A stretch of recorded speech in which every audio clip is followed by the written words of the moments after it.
Hey everyone! Before we jump into the novel that everyone calls the Noli, I want to take a moment to share why this book means so much, not just for history, but for understanding the Philippines today. So, the Noli isn't just some old novel gathering dust on a shelf. For many Filipinos, it's one of those stories that really changed how they saw themselves and their country during a really tough time under Spanish rule. When José Rizal wrote it, he wasn't just telling a story, he was pulling back the curtain on what everyday life was really like. The priests, the government officials, those in power, they were often harsh and unfair.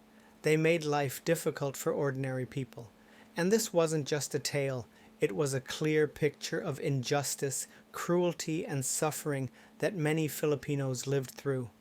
When people read the book back then, it wasn't just entertainment or history, it was a call to wake up and see that things had to change. It helped build a sense of pride, unity, and a shared identity that pushed the Philippines toward its revolution for independence. So really this old book played a huge role in shaping what the Philippines would become. What really strikes me, especially after spending time in the Philippines and having countless conversations with friends there, is that this book still matters a lot today, not just in schools, but in how Filipinos think about their sense of justice, freedom, and who they are. But honestly, I also get the feeling that many people might have forgotten just how difficult those times were. Life moves fast, right? New challenges come up all the time. Political struggles, economic ups and downs, questions about identity, and sometimes the deeper history gets lost or pushed aside. That's why it is important. It's a reminder to look back, dig deeper, and remember the struggles and hopes that have shaped the country's journey. It's like a bridge between the past and the present, helping people see where they come from and how those old wounds and hopes still influence what's happening today. One thing I've noticed, and this really comes from listening to Filipino friends and observing culture, is the idea of Kapwa. It's this beautiful sense of shared identity and connection between people, a kind of we're in this together feeling that runs deep in Filipino culture. But sometimes I wonder if that feeling is slowly slipping away. The fast pace of life, the focus on individual success, and the complicated social and political landscape can make it harder to hold on to Kapwa. That's another reason why this book matters. It brings back a sense of connection and community. It reminds us that the issues Rizal wrote about, corruption, abuse of power, inequality, aren't just old stories from a different time. They're still around, just in different forms. The Noli challenges all of us to think about how to keep that sense of connection alive, how to care for each other, and how to work together toward a better future. For me, reading the book has been much more than just learning about history. It's been a way to get closer to understanding the heart of the Philippines, a country full of hope, struggle, resilience, and kindness. It's clear that every generation plays a part in keeping the dream alive, the dream of a nation where people are treated with fairness, respect, and kindness. And I hope that by sharing this reading with you, you'll feel some of that connection too. Maybe it will spark some thoughts about where the Philippines has come from, where it is now, and where it's going. So, as we start this journey together with Chapter 1, just remember that this isn't only a story about the past, it's a story that still speaks to today, reminding us to keep looking deeper, keep asking questions, and keep caring for one another. Chapter 1: A Social Gathering.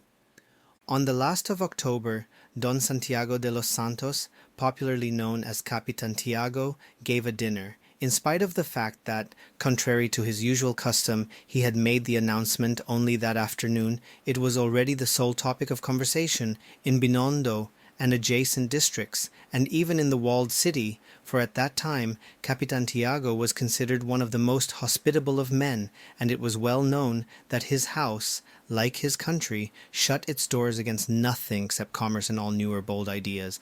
Like an electric shock, the announcement ran through the world of parasites, bores, and hangers-on, whom God in his infinite bounty creates and so kindly multiplies in Manila. Some looked at once for shoe polish, others for buttons and cravats, but all were especially concerned about how to greet the master of the house in the most familiar tone, in order to create an atmosphere of ancient friendship, or, if occasion should arise, to excuse a late arrival. This dinner was given in a house on Calle Anlog, and although we do not remember the number, we will describe it in such a way that it may still be recognized, provided the earthquakes have not destroyed it. We do not believe that its owner has had it torn down, for such labors are generally entrusted to God or nature, which powers hold the contracts also for many of the projects of our government. It is a rather large building, in the style of many in the country, and fronts upon the arm of the Pasig, which is known to some as the Binondo River, and which, like all the streams in Manila, plays the varied roles of bath, sewer, laundry, fishery, means of transportation and communication, and even drinking water if the Chinese water carrier finds it convenient. It is worthy of note that in the distance of nearly a mile, this important artery of the district, where traffic is most dense and movement most deafening, can boast of only one wooden bridge, which is out of repair on one side for 6 months, and impassable on the other for the rest of the year, so that during the hot season, the ponies take advantage of this permanent status quo to jump off the bridge into the water, to the great surprise of the abstracted mortal who may be dozing inside the carriage or philosophizing upon the progress of the age. The house of which we are speaking is somewhat low and not exactly correct in all its lines, whether the architect who built it was afflicted with poor eyesight, or whether the earthquakes and typhoons have twisted it out of shape. No one can say with certainty. A wide staircase with green newels and carpeted steps leads from the tiled entrance up to the main floor between rows of flower pots set upon pedestals of motley colored and fantastically decorated Chinese porcelain.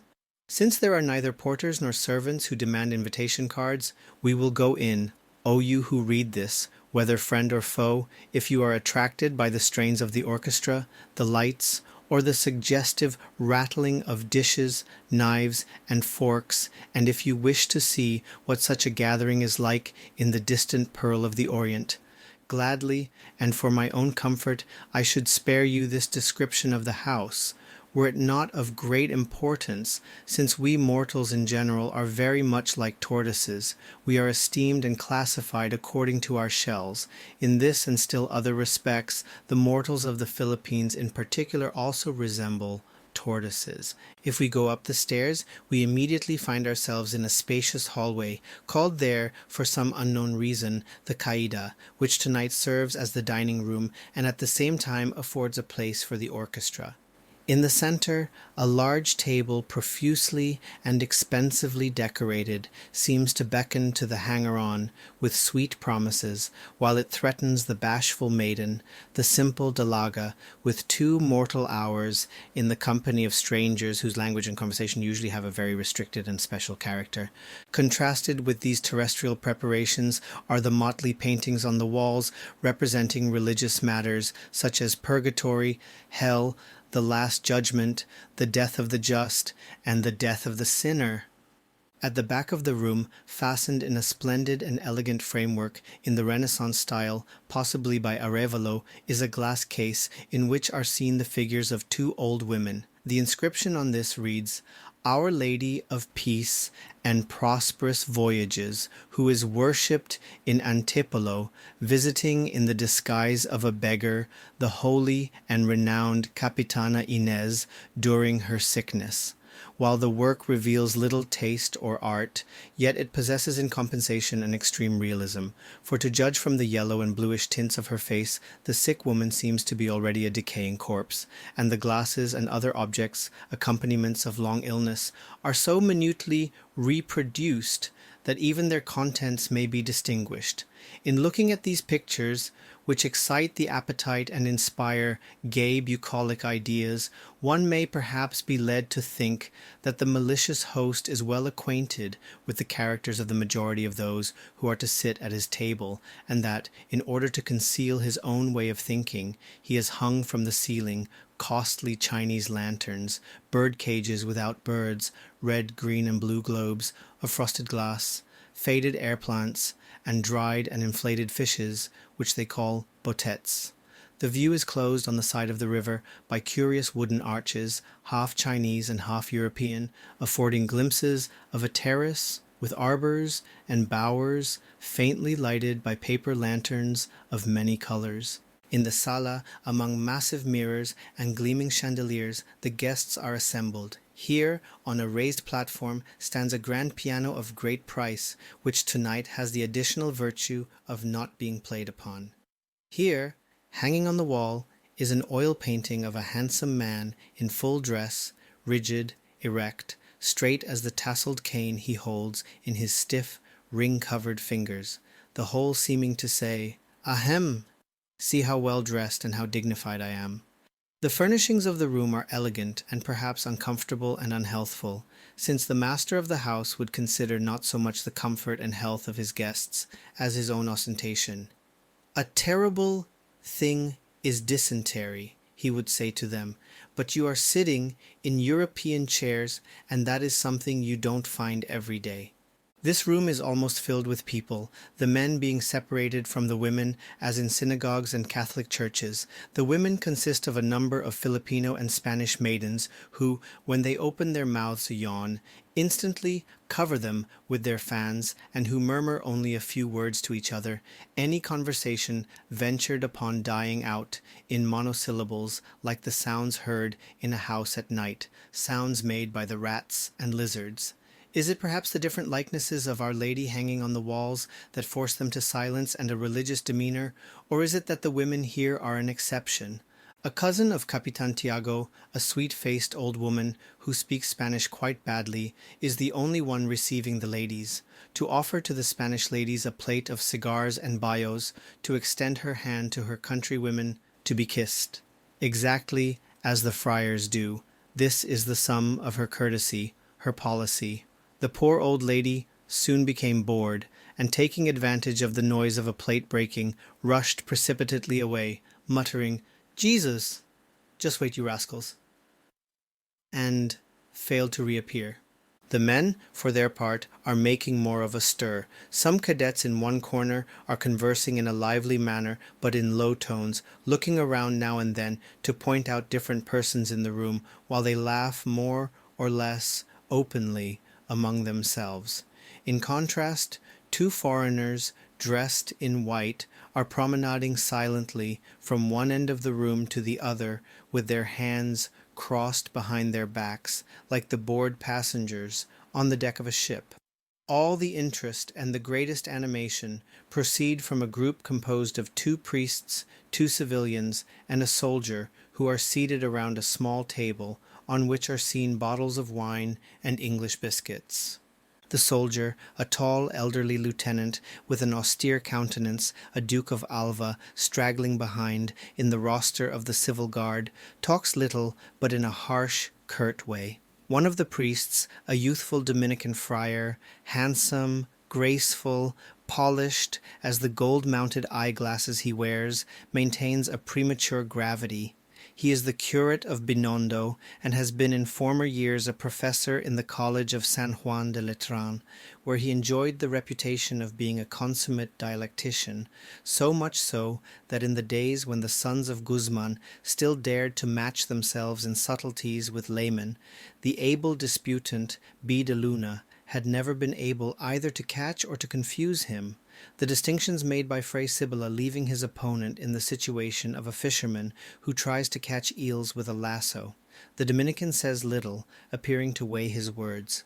Quite in contrast, the other priest, a Franciscan, talks much, and gesticulates more. In spite of the fact that his hair is beginning to turn grey, he seems to be preserving well his robust constitution, while his regular features, his rather disquieting glance, his wide jaws and Herculean frame give him the appearance of a Roman noble in disguise and make us involuntarily recall one of those three monks of whom Heine tells in his Gods in Exile, who at the September equinox in the Tyrol used to cross a lake at midnight, and each time place in the hand of the poor boatman a silver piece, cold as ice, which left him full of terror. But Fray Damaso is not so mysterious as they were. He is full of merriment, and if the tone of his voice is rough like that of a man who has never had occasion to correct himself, and who believes that whatever he says is holy and above improvement, still his frank merry laugh wipes out this disagreeable impression, and even obliges us to pardon his showing to the room bare feet and hairy legs that would make the fortune of a Mendieta in the Quiapo fairs. One of the civilians is a very small man with a black beard, the only thing notable about him being his nose, which, to judge from its size, ought not to belong to him. The other is a rubicund youth, who seems to have arrived but recently in the country. With him the Franciscan is carrying on a lively discussion. "You'll see," the friar was saying, "when you've been here a few months, you'll be convinced of what I say. It's one thing to govern in Madrid, and another to live in the Philippines. But I, for example," continued Fray Damaso, raising his voice still higher to prevent the other from speaking. "I, for example, who can look back over 23 years of bananas and morisqueta, know whereof I speak. Don't come at me with theories and fine speeches, for I know the Indian. Mark well that the moment I arrived in the country I was assigned to a tocsin, small it is true, but especially devoted to agriculture. I didn't understand Tagalog very well then, but I was soon confessing the women, and we understood one another, and they came to like me so well that 3 years later, when I was transferred to another and larger town, made vacant by the death of the native curate, all fell to weeping. They heaped gifts upon me, they escorted me with music. But that only goes to show— Wait, don't be so hasty. My successor remained a shorter time, and when he left he had more attendance, more tears, and more music. Yet he had been more given to whipping, and had raised the fees in the parish to almost double. But you will allow me— But that isn't all. I stayed in the town of San Diego 20 years, and it has been only a few months since I left it." Here he showed signs of chagrin. 20 years, no one can deny, are more than sufficient to get acquainted with a town. San Diego has a population of 6,000 souls, and I knew every inhabitant as well as if I had been his mother and wet nurse. I knew in which foot this one was lame, where the shoe pinched that one, who was courting that girl, what affairs she had had, and with whom, who was the real father of the child, and so on, for I was the confessor of every last one, and they took care not to fail in their duty.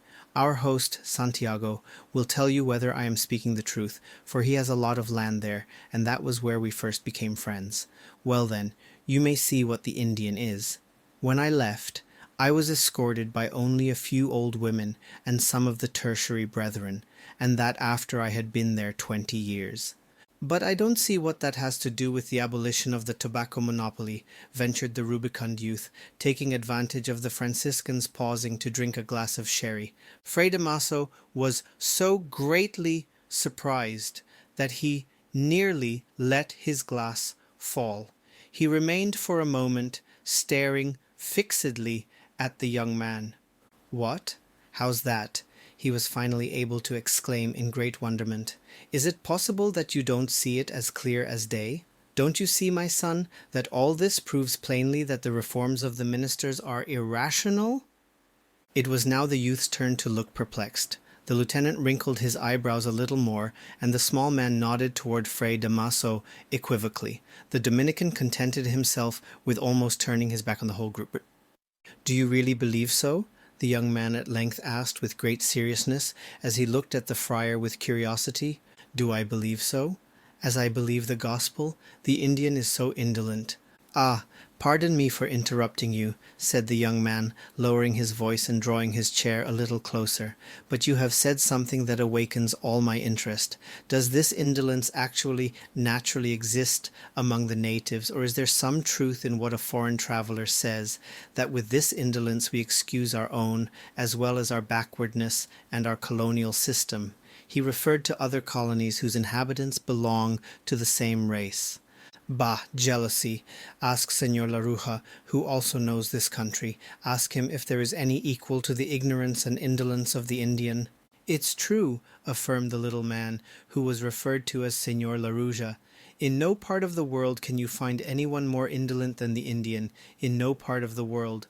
Nor more vicious, nor more ungrateful, nor more unmannerly. The rubicund youth began to glance about nervously. Gentlemen, he whispered, I believe that we are in the house of an Indian. Those young ladies.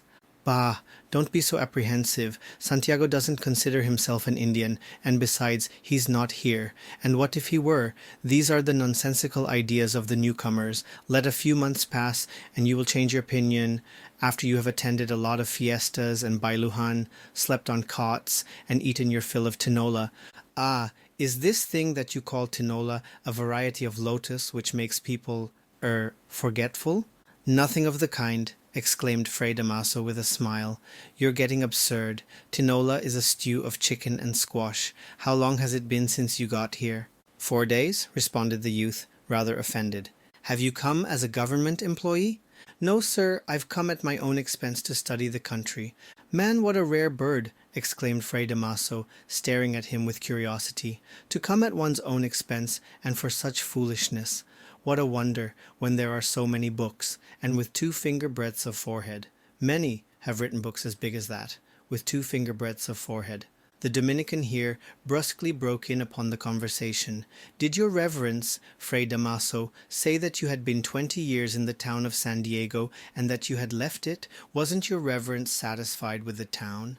At this question, which was put in a very natural and almost negligent tone, Fray Damaso suddenly lost all his merriment and stopped laughing. No, he grunted dryly, and let himself back heavily against the back of his chair. The Dominican went on in a still more indifferent tone. It must be painful to leave a town where one has been for 20 years, and which he knows as well as the clothes he wears. I certainly was sorry to leave Kamiling and that, after I had been there only a few months, but my superiors did it for the good of the orders, for my own good. Fray Damaso, for the first time that evening, seemed to be very thoughtful. Suddenly he brought his fist down on the arm of his chair, and with a heavy breath exclaimed, either religion is a fact or it is not.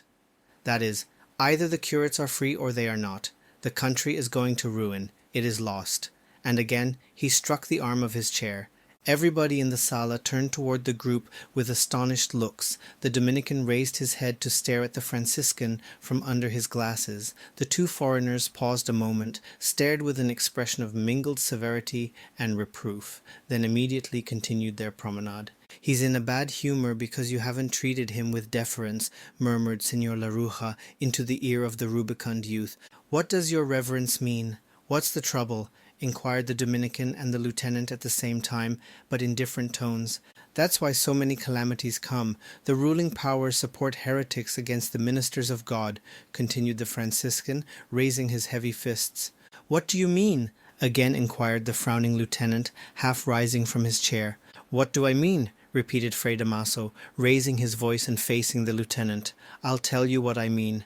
I mean to say that when a priest throws out of his cemetery the corpse of a heretic, no one, not even the king himself, has any right to interfere, and much less to impose any punishment, but a little general calamity.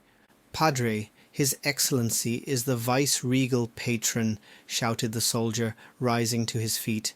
Excellency! Vice-regal patron! What of that? Retorted the Franciscan, also rising. In other times he would have been dragged down a staircase as the religious orders once did with the impious Governor Bustamante. Those were indeed the days of faith.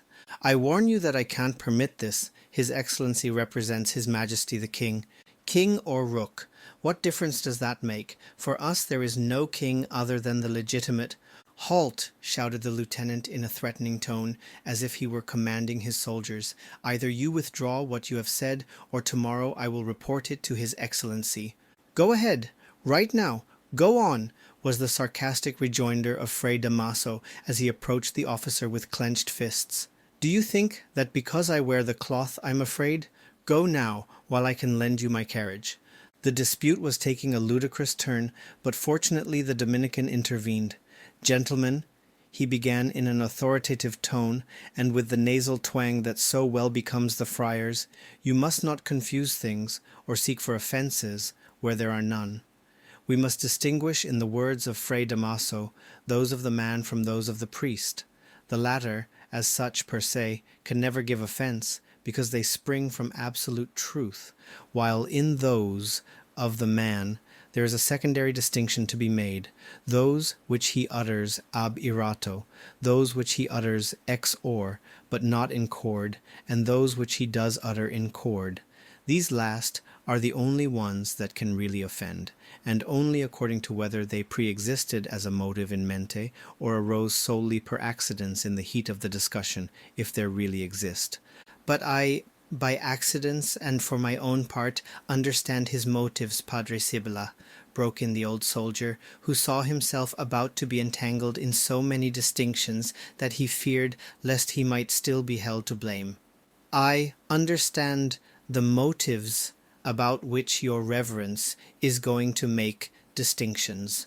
During the absence of Padre Damaso from San Diego, his coadjutor buried the body of an extremely worthy individual. Yes, sir, extremely worthy, for I had had dealings with him many times and had been entertained in his house. What if he never went to confession? What does that matter? Neither do I go to confession. But to say that he committed suicide is a lie, a slander. A man such as he was, who has a son upon whom he centers his affection and hopes, a man who has faith in God, who recognizes his duties to society, a just and honorable man, does not commit suicide.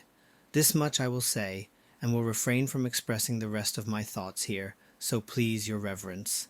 Then, turning his back on the Franciscan, he went on, "Now then, this priest on his return to the town, after maltreating the poor coadjutor, had the corpse dug up and taken away from the cemetery to be buried I don't know where. The people of San Diego were cowardly enough not to protest, although it is true that few knew of the outrage. The dead man had no relatives there, and his only son was in Europe. But His Excellency learned of the affair, and as he is an upright man, asked for some punishment, and Padre Damaso was transferred to a better town. That's all there is to it. Now your reverence can make your distinctions." So saying, he withdrew from the group. "I'm sorry that I inadvertently brought up so delicate a subject," said Padre Sibylla sadly, "but after all, if there has been a gain in the change of towns—" "How is there to be a gain? And what of all the things that are lost in moving, the letters, and everything that is mislaid?" interrupted Fray Damaso, stammering in the vain effort to control his anger. Little by little the party resumed its former tranquillity. Other guests had come in, among them a lame old Spaniard of mild and inoffensive aspect, leaning on the arm of an elderly Filipina, who was resplendent in friezes and paint and a European gown. The group welcomed them heartily, and Dr. de Espadanya and his señora, the Doctora Doña Victorina, took their seats among our acquaintances. Some newspaper reporters and shopkeepers greeted one another and moved about aimlessly without knowing just what to do.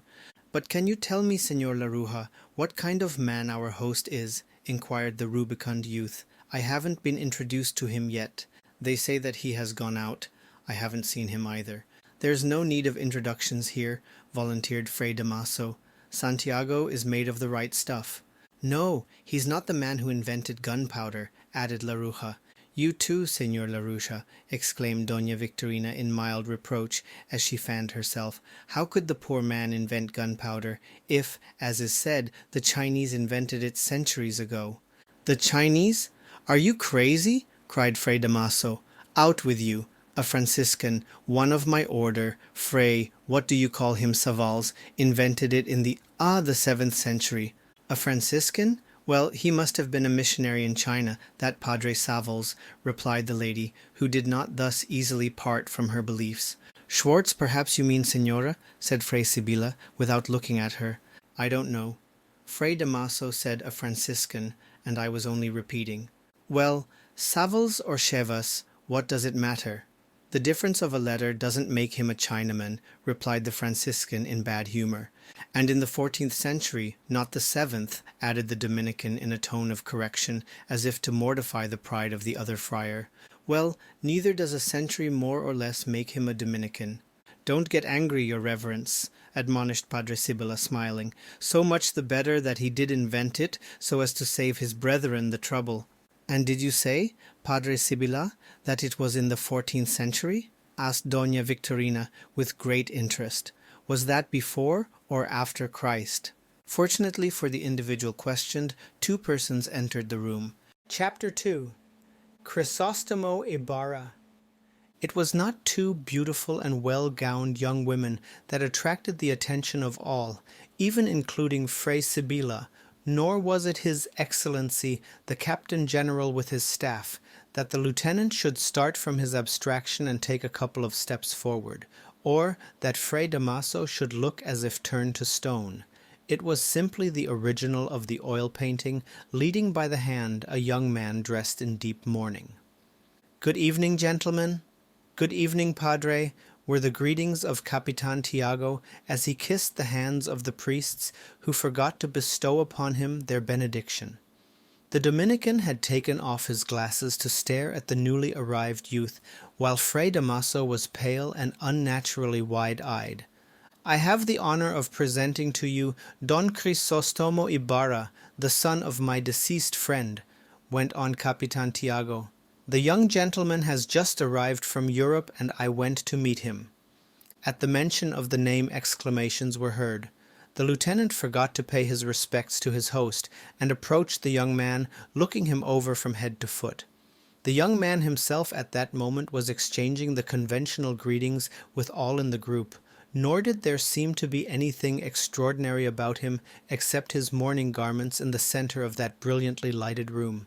Yet in spite of them, his remarkable stature, his features, and his movements breathed forth an air of healthy youthfulness in which both body and mind had equally developed.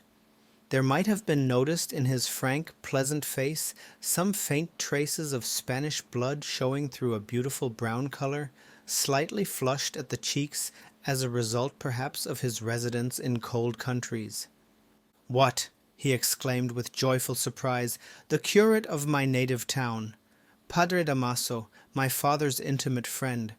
Every look in the room was directed toward the Franciscan, who made no movement. "Pardon me, perhaps I'm mistaken," added Ibarra, embarrassed. "You are not mistaken," the friar was at last able to articulate in a changed voice, "but your father was never an intimate friend of mine." Ibarra slowly withdrew his extended hand, looking greatly surprised, and turned to encounter the gloomy gaze of the lieutenant fixed on him. "Young man, are you the son of Don Rafael Ibarra?" he asked. The youth bowed. Fray Damaso partly rose in his chair and stared fixedly at the lieutenant. "Welcome back to your country, and may you be happier in it than your father was," exclaimed the officer in a trembling voice. "I knew him well, and can say that he was one of the worthiest and most honorable men in the Philippines." "Sir," replied Ibarra, deeply moved, "the praise you bestow upon my father removes my doubts about the manner of his death, of which I, his son, am yet ignorant."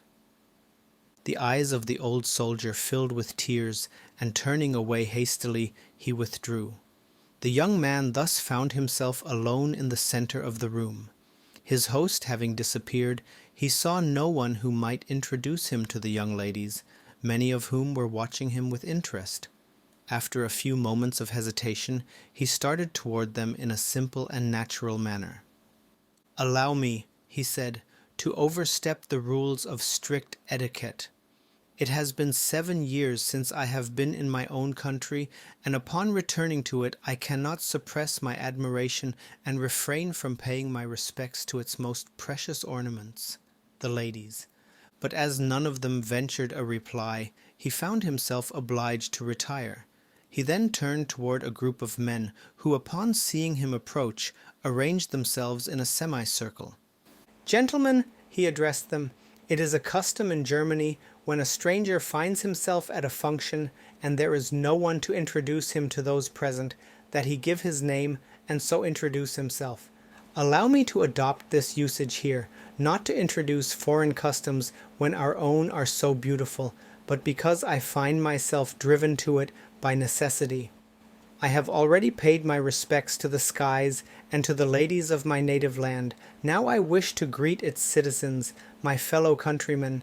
Gentlemen, my name is Juan Crisóstomo Ibarra y Magsalin." The others gave their names, more or less obscure and unimportant here. "My name is A," said one youth dryly as he made a slight bow.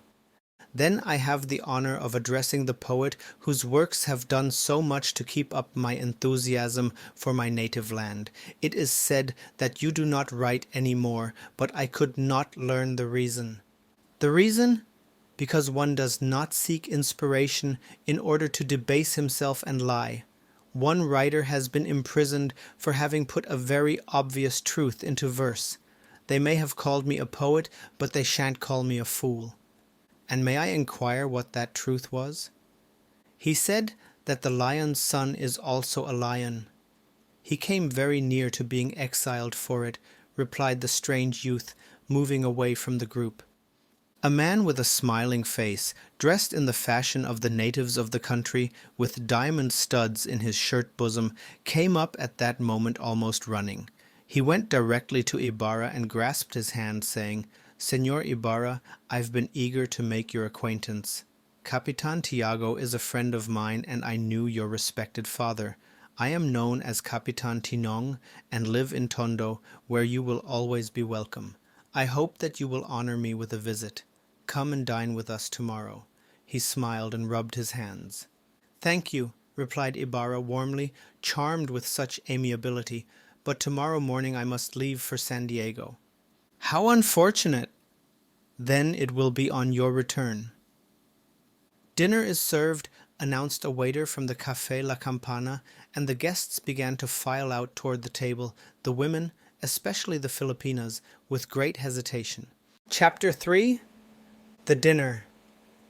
Fray Sibylla seemed to be very content as he moved along tranquilly, with the look of disdain no longer playing about his thin, refined lips. He even condescended to speak to the lame doctor de Espadaña, who answered in monosyllables only, as he was somewhat of a stutterer. The Franciscan was in a frightful humor, kicking at the chairs and even elbowing a cadet out of his way. The lieutenant was grave while the others talked vivaciously, praising the magnificence of the table. Doña Victorina, however, was just turning up her nose in disdain when she suddenly became as furious as a trampled serpent. The lieutenant had stepped on the train of her gown. "Haven't you any eyes?" she demanded. "Yes, señora, 2 better than yours, but the fact is that I was admiring your frizzes," retorted the rather ungallant soldier as he moved away from her. As if from instinct, the 2 friars both started toward the head of the table, perhaps from habit, and then, as might have been expected, the same thing happened that occurs with the competitors for a university position who openly exalt the qualifications and superiority of their opponents, later giving to understand that just the contrary was meant, and who murmur and grumble when they do not receive the appointment. "For you, Fray Damaso." "For you, Fray Sibylla." An older friend of the family, confessor of the deceased lady, age, dignity, and authority. "Not so very old either. On the other hand, you are the curate of the district," replied Fray Damaso sourly, without taking his hand from the back of the chair. "Since you command it, I obey," concluded Fray Sibylla, disposing himself to take the seat. "I don't command it," protested the Franciscan. "I don't command it." Fray Sibylla was about to seat himself without paying any more attention to these protests when his eyes happened to encounter those of the lieutenant. According to clerical opinion in the Philippines, the highest secular official is inferior to a friar cook. Sedant arma togae, said Cicero in the Senate, sedant arma cottae, say the friars in the Philippines. But Fray Sibila was a well-bred person, so he said, Lieutenant, here we are in the world and not in the church. The seat of honor belongs to you to judge from the tone of his voice. However, even in the world it really did belong to him, and the lieutenant, either to keep out of trouble or to avoid sitting between two friars, curtly declined. None of the claimants had given a thought to their host. Ibarra noticed him watching the scene with a smile of satisfaction. "How's this, Don Santiago? Aren't you going to sit down with us?" But all the seats were occupied. Lucullus was not to sup in the house of Lucullus. "Sit still, don't get up," said Capitan Tiago, placing his hand on the young man's shoulder. "This fiesta is for the special purpose of giving thanks to the Virgin for your safe arrival." "Oi, bring on the tinola," I ordered tinola, as you doubtless have not tasted any for so long a time. A large steaming tureen was brought in. The Dominican, after muttering the Benedicite, to which scarcely anyone knew how to respond, began to serve the contents. But whether from carelessness or other cause, Padre Damaso received a plate in which a bare neck and a tough wing of chicken floated about in a large quantity of soup amid lumps of squash, while the others were eating legs and breasts, especially Ibarra, to whose lot fell the second joints. Observing all this, the Franciscan mashed up some pieces of squash, barely tasted the soup, dropped his spoon noisily, and roughly pushed his plate away. The Dominican was very busy talking to the rubicund youth.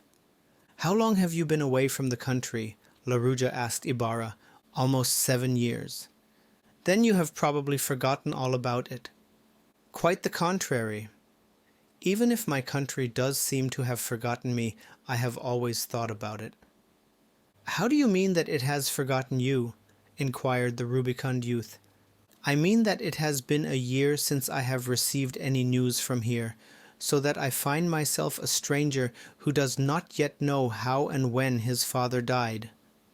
This statement drew a sudden exclamation from the lieutenant. "And where were you that you didn't telegraph?" asked Doña Victorina. "When we were married we telegraphed to the peninsula." "Señora, for the past 2 years I have been in the northern part of Europe, in Germany and Russian Poland." Dr. de Espadanya, who until now had not ventured upon any conversation, thought this a good opportunity to say something. I knew in S. Spain a Pole from W. Warsaw, called S. Stadnitsky, if I remember correctly.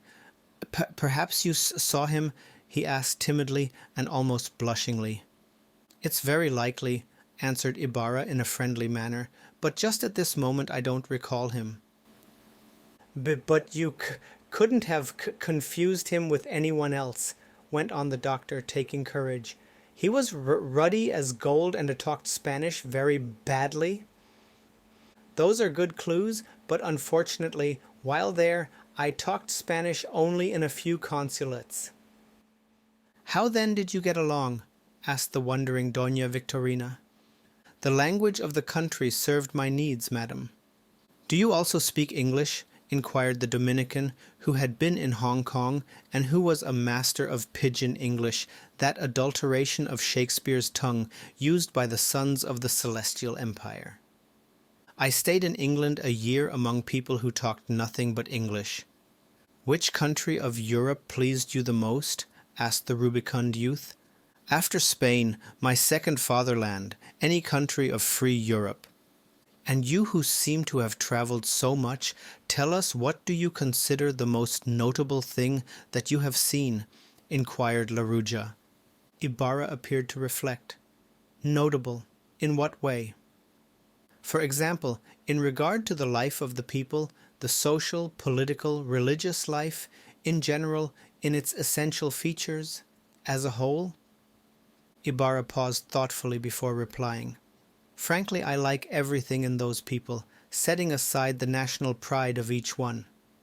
But before visiting a country, I tried to familiarize myself with its history, its exodus, if I may so speak, and afterwards I found everything quite natural. I have observed that the prosperity or misery of each people is in direct proportion to its liberties or its prejudices, and, accordingly, to the sacrifices or the selfishness of its forefathers. "And haven't you observed anything more than that?" broke in the Franciscan with a sneer. Since the beginning of the dinner he had not uttered a single word, his whole attention having been taken up, no doubt, with the food. "It wasn't worth while to squander your fortune to learn so trifling a thing. Any schoolboy knows that." Ibarra was placed in an embarrassing position, and the rest looked from one to the other as if fearing a disagreeable scene. He was about to say, "The dinner is nearly over and his reverence is now satiated," but restrained himself and merely remarked to the others, "Gentlemen, don't be surprised at the familiarity with which our former curate treats me. He treated me so when I was a child, and the years seem to make no difference in his reverence. I appreciate it too, because it recalls the days when his reverence visited our home and honored my father's table." The Dominican glanced furtively at the Franciscan, who was trembling visibly. Ibarra continued as he rose from the table. "You will now permit me to retire, since, as I have just arrived and must go away tomorrow morning, there remain some important business matters for me to attend to. The principal part of the dinner is over, and I drink but little wine and seldom touch cordials. Gentlemen, all for Spain and the Philippines." Saying this, he drained his glass, which he had not before touched. The old lieutenant silently followed his example. "Don't go," whispered Capitan Tiago. "Maria Clara will be here. Isabel has gone to get her. The new curate of your town, who is a saint, is also coming. I'll call tomorrow before starting. I've a very important visit to make now." With this he went away. Meanwhile the Franciscan had recovered himself. "Do you see?" he said to the rubicund youth, at the same time flourishing his dessert spoon. "That comes from pride. They can't stand to have the curate correct them. They even think that they are respectable persons. It's the evil result of sending young men to Europe. The government ought to prohibit it." "And how about the lieutenant?" Doña Victorina chimed in upon the Franciscan. "He didn't get the frown off his face the whole evening. He did well to leave us so old and still only a lieutenant." The lady could not forget the allusion to her frizzes and the trampled ruffles of her gown. That night the rubicund youth wrote down, among other things, the following title for a chapter in his colonial studies: "Concerning the manner in which the neck and wing of a chicken in a friar's plate of soup may disturb the merriment of a feast." Among his notes there appeared these observations: "In the Philippines, the most unnecessary person at a dinner is he who gives it, for they are quite capable of beginning by throwing the host into the street, and then everything will go on smoothly. Under present conditions, it would perhaps be a good thing not to allow the Filipinos to leave the country, and even not to teach them to read." Chapter 4. Heretic and Filibuster. Ibarra stood undecided for a moment. The night breeze, which during those months blows cool enough in Manila, seemed to drive from his forehead the light cloud that had darkened it. He took off his hat and drew a deep breath. Carriages flashed by, public rigs moved along at a sleepy pace, pedestrians of many nationalities were passing. He walked along at that irregular pace which indicates thoughtful abstraction or freedom from care, directing his steps toward Binondo Plaza and looking about him as if to recall the place. There were the same streets and the identical houses with their white and blue walls, whitewashed or frescoed in bad imitation of granite. The church continued to show its illuminated clock face. There were the same Chinese shops with their soiled curtains and their iron gratings, in one of which was a bar that he, in imitation of the street urchins of Manila, had twisted one night. It was still unstraightened. "How slowly everything moves," he murmured as he turned into Calle Sacristia. The ice cream vendors were repeating the same shrill cry, "Sorbet, while the smoky lamps still lighted the identical Chinese stands and those of the old women who sold candy and fruit. "Wonderful," he exclaimed.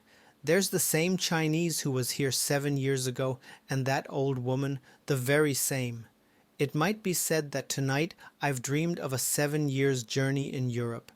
Good heavens, that pavement is still in the same unrepaired condition as when I left." True it was that the stones of the sidewalk on the corner of San Jacinto and Sacristia were still loose. While he was meditating upon this marvel of the city's stability in a country where everything is so unstable, a hand was placed lightly on his shoulder. He raised his head to see the old lieutenant gazing at him with something like a smile in place of the hard expression and the frown which usually characterized him. "Young man, be careful. Learn from your father," was the abrupt greeting of the old soldier. "Pardon me, but you seem to have thought a great deal of my father." "Can you tell me how he died?" asked Ibarra, staring at him. "What? Don't you know about it?" asked the officer. "I asked Don Santiago about it, but he wouldn't promise to tell me until tomorrow." "Perhaps you know?" "I should say I do, as does everybody else. He died in prison." The young man stepped backward a pace and gazed searchingly at the lieutenant. "In prison? Who died in prison?" "Your father, man, since he was in confinement?" was the somewhat surprised answer. "My father, in prison, confined in a prison. What are you talking about? Do you know who my father was? Are you?" demanded the young man, seizing the officer's arm. "I rather think that I'm not mistaken. He was Don Rafael Ibarra." "Yes, Don Rafael Ibarra," echoed the youth weakly. "Well, I thought you knew about it," muttered the soldier in a tone of compassion as he saw what was passing in Ibarra's mind. "I supposed that you, but be brave. Here one cannot be honest and keep out of jail." "I must believe that you are not joking with me," replied Ibarra in a weak voice after a few moments' silence. "Can you tell me why he was in prison?" The old man seemed to be perplexed. "It's strange to me that your family affairs were not made known to you. His last letter a year ago said that I should not be uneasy if he did not write, as he was very busy. He charged me to continue my studies and sent me his blessing. Then he wrote that letter to you just before he died. It will soon be a year since we buried him." "But why was my father a prisoner?" "For a very honorable reason. But come with me to the barracks and I'll tell you as we go along. Take my arm." They moved along for some time in silence. The elder seemed to be in deep thought and to be seeking inspiration from his goatee, which he stroked continually. "As you well know," he began, "your father was the richest man in the province, and while many loved and respected him, there were also some who envied and hated him. We Spaniards who come to the Philippines are unfortunately not all we ought to be. I say this as much on account of one of your ancestors as on account of your father's enemies. The continual changes, the corruption in the higher circles, the favoritism, the low cost and the shortness of the journey are to blame for it all. The worst characters of the peninsula come here, and even if a good man does come, the country soon ruins him. So it was that your father had a number of enemies among the curates and other Spaniards." Here he hesitated for a while. "Some months after your departure, the troubles with Padre Damaso began, but I am unable to explain the real cause of them. Fray Damaso accused him of not coming to confession, although he had not done so formerly, and they had nevertheless been good friends, as you may still remember. Moreover, Don Rafael was a very upright man, more so than many of those who regularly attend confession, and than the confessors themselves. He had framed for himself a rigid morality, and often said to me, when he talked of these troubles, 'Señor Guevara, do you believe that God will pardon any crime, a murder for instance, solely by a man's telling it to a priest, a man after all, and one whose duty it is to keep quiet about it, by his fearing that he will roast in hell as a penance, by being cowardly and certainly shameless into the bargain? I have another conception of God, he used to say, for in my opinion one evil does not correct another, nor is a crime to be expiated by vain lamentings or by giving alms to the church. Take this example.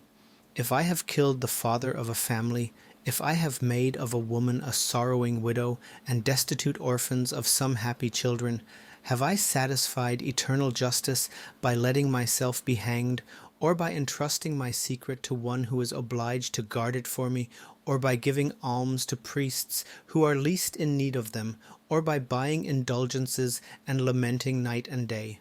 What of the widow and the orphans?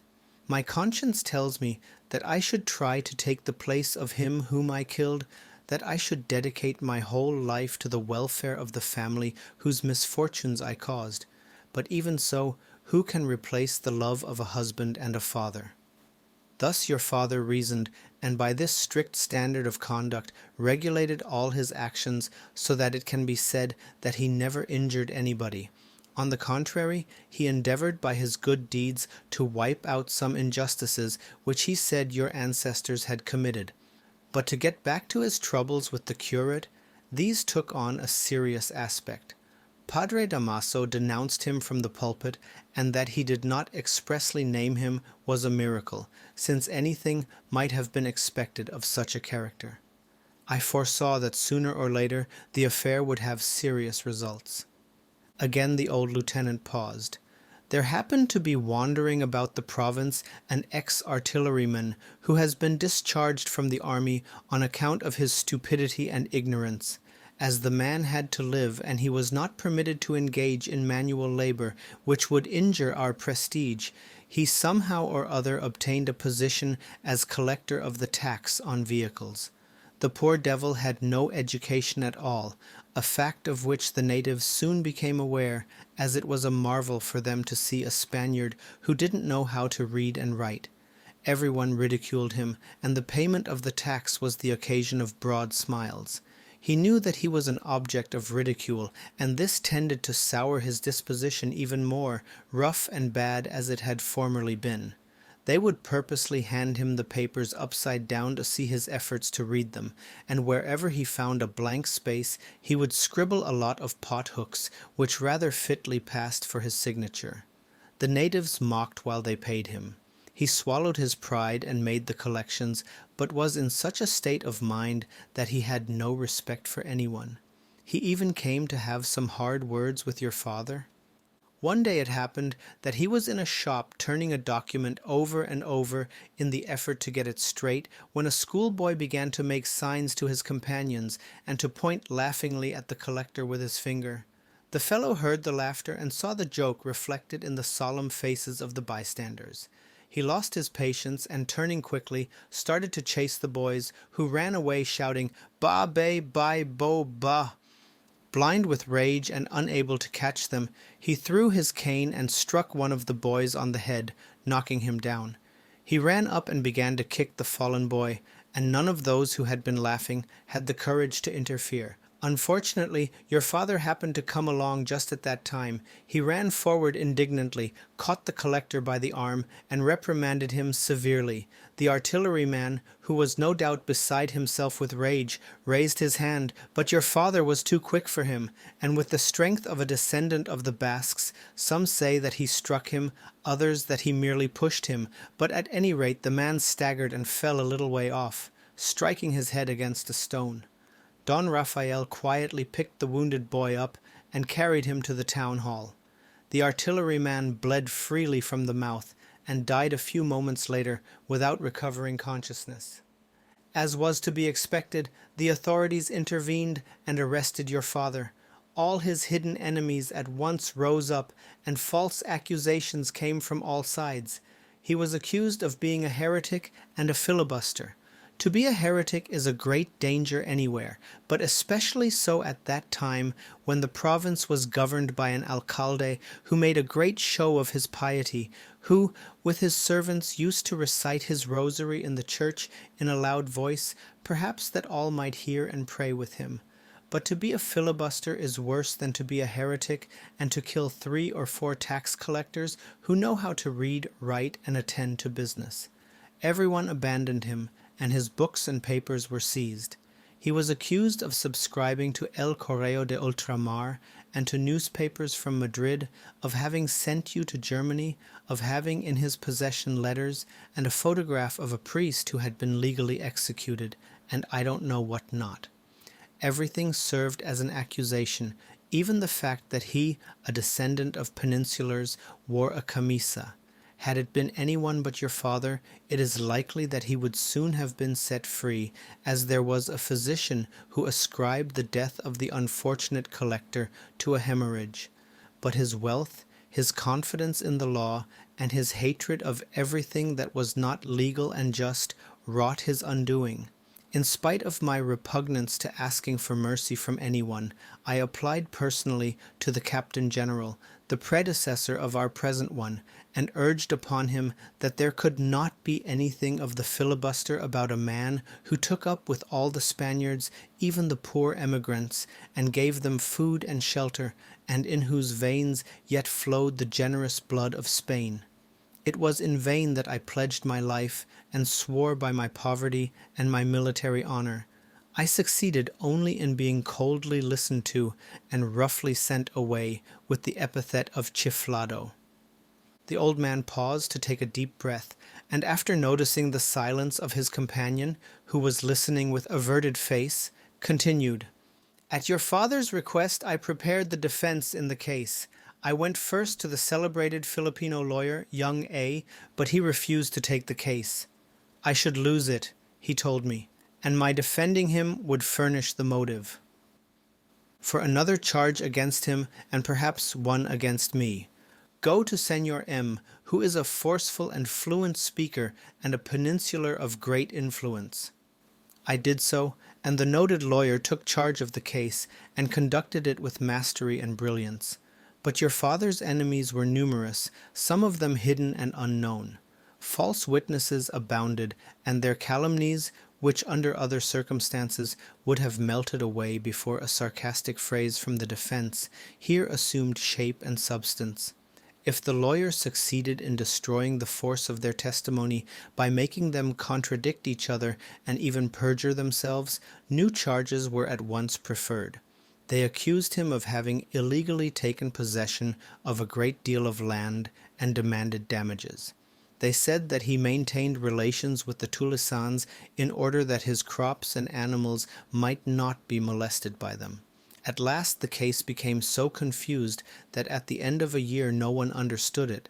The alcalde had to leave, and there came in his place one who had the reputation of being honest, but unfortunately he stayed only a few months, and his successor was too fond of good horses. The sufferings, the worries, the hard life in the prison, or the pain of seeing so much ingratitude, broke your father's iron constitution, and he fell ill with that malady which only the tomb can cure. When the case was almost finished, and he was about to be acquitted of the charge of being an enemy of the fatherland and of being the murderer of the tax collector, he died in the prison with no one at his side. I arrived just in time to see him breathe his last. The old lieutenant became silent, but still Ibarra said nothing. They had arrived meanwhile at the door of the barracks, so the soldier stopped and said, as he grasped the youth's hand, "Young man, for details ask Capitan Tiago. Now, good night, as I must return to duty and see that all's well." Silently, but with great feeling, Ibarra shook the lieutenant's bony hand and followed him with his eyes until he disappeared. Then he turned slowly and signaled to a passing carriage. "To Lala's hotel," was the direction he gave in a scarcely audible voice. "This fellow must have just got out of jail," thought the cochero as he whipped up his horses. Chapter 5. A Star in a Dark Night. Ibarra went to his room, which overlooked the river, and dropping into a chair gazed out into the vast expanse of the heavens spread before him through the open window. The house on the opposite bank was profusely lighted, and gay strains of music, largely from stringed instruments, were borne across the river even to his room. If the young man had been less preoccupied, if he had had more curiosity and had cared to see with his opera glasses what was going on in that atmosphere of light, he would have been charmed with one of those magical and fantastic spectacles, the like of which is sometimes seen in the great theatres of Europe. To the subdued strains of the orchestra there seems to appear in the midst of a shower of light a cascade of gold and diamonds in an oriental setting, a deity wrapped in misty gauze, a sylph enveloped in a luminous halo, who moves forward apparently without touching the floor. In her presence the flowers bloom, the dance awakens, the music bursts forth, and troops of devils, nymphs, satyrs, demons, angels, shepherds and shepherdesses dance, shake their tambourines, and whirl about in rhythmic evolutions, each one placing some tribute at the feet of the goddess. Ibarra would have seen a beautiful and graceful maiden, clothed in the picturesque garments of the daughters of the Philippines, standing in the center of a semicircle made up of every class of people, Chinese, Spaniards, Filipinos, soldiers, curates, old men and young, all gesticulating and moving about in a lively manner. Padre Damaso stood at the side of the beauty, smiling like one especially blessed. Fray Sibila, yes, Fray Sibila himself, was talking to her. Doña Victorina was arranging in the magnificent hair of the maiden a string of pearls and diamonds which threw out all the beautiful tints of the rainbow. She was white, perhaps too much so, and whenever she raised her downcast eyes, there shone forth a spotless soul. When she smiled so as to show her small white teeth, the beholder realized that the rose is only a flower and ivory, but the elephant's tusk. From out the filmy piña draperies around her white and shapely neck, there blinked, as the Tagalogs say, the bright eyes of a collar of diamonds. One man only in all the crowd seemed insensible to her radiant influence, a young Franciscan, thin, wasted, and pale, who watched her from a distance, motionless as a statue and scarcely breathing. But Ibarra saw nothing of all this. His eyes were fixed on other things. A small space was enclosed by 4 bare and grimy walls, in one of which was an iron grating. On the filthy and loathsome floor was a mat upon which an old man lay alone in the throes of death, an old man breathing with difficulty and turning his head from side to side as amid his tears he uttered a name. The old man was alone, but from time to time a groan or the rattle of a chain was heard on the other side of the wall. Far away there was a merry feast, almost an orgy. A youth was laughing, shouting, and pouring wine upon the flowers amid the applause and drunken laughter of his companions. The old man had the features of his father, the youth was himself, and the name that the old man uttered with tears was his own name. This was what the wretched young man saw before him. The lights in the house opposite were extinguished, the music and the noises ceased, but Ibarra still heard the anguished cry of his father calling upon his son in the hour of his death. Silence had now blown its hollow breath over the city, and all things seemed to sleep in the embrace of nothingness. The cock-crow alternated with the strokes of the clocks in the church towers and the mournful cries of the weary sentinels. A waning moon began to appear, and everything seemed to be at rest. Even Ibarra himself, worn out by his sad thoughts or by his journey, now slept. Only the young Franciscan, whom we saw not so long ago, standing motionless and silent in the midst of the gaiety of the ballroom, slept not, but kept vigil. In his cell, with his elbow upon the window-sill and his pale, worn cheek resting on the palm of his hand, he was gazing silently into the distance where a bright star glittered in the dark sky. The star paled and disappeared. The dim light of the waning moon faded, but the friar did not move from his place. He was gazing out over the field of Bagumbayan and the sleeping sea at the far horizon, wrapped in the morning mist. Chapter 6. Capitan Tiago, Thy Will Be Done on Earth. While our characters are deep in slumber or busy with their breakfasts, let us turn our attention to Capitan Tiago. We have never had the honor of being his guest, so it is neither our right nor our duty to pass him by slightingly, even under the stress of important events.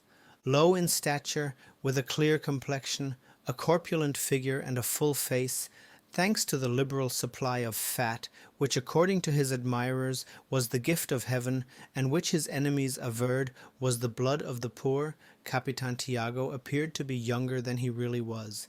He might have been thought between 30 and 35 years of age. At the time of our story, his countenance always wore a sanctified look. His little round head, covered with ebony black hair cut long in front and short behind, was reputed to contain many things of weight. His eyes, small but with no Chinese slant, never varied in expression. His nose was slender and not at all inclined to flatness. And if his mouth had not been disfigured by the immoderate use of tobacco and bayo, which, when chewed and gathered in one cheek, marred the symmetry of his features, we would say that he might properly have considered himself a handsome man and have passed for such. Yet in spite of this bad habit he kept marvellously white both his natural teeth and also the two which the dentist furnished him at 12 pesos each.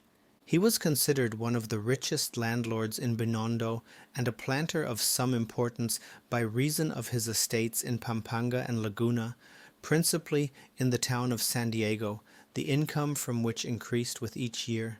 San Diego, on account of its agreeable baths, its famous cockpit, and his cherished memories of the place, was his favorite town, so that he spent at least 2 months of the year there.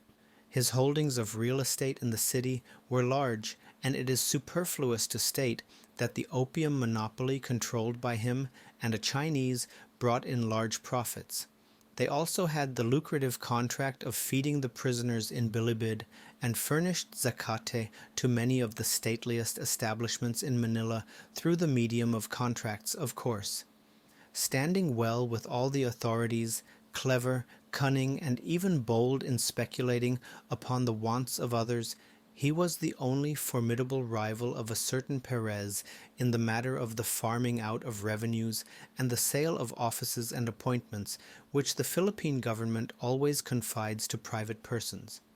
Thus, at the time of the events here narrated, Capitan Tiago was a happy man, in so far as it is possible for a narrow-brained individual to be happy in such a land.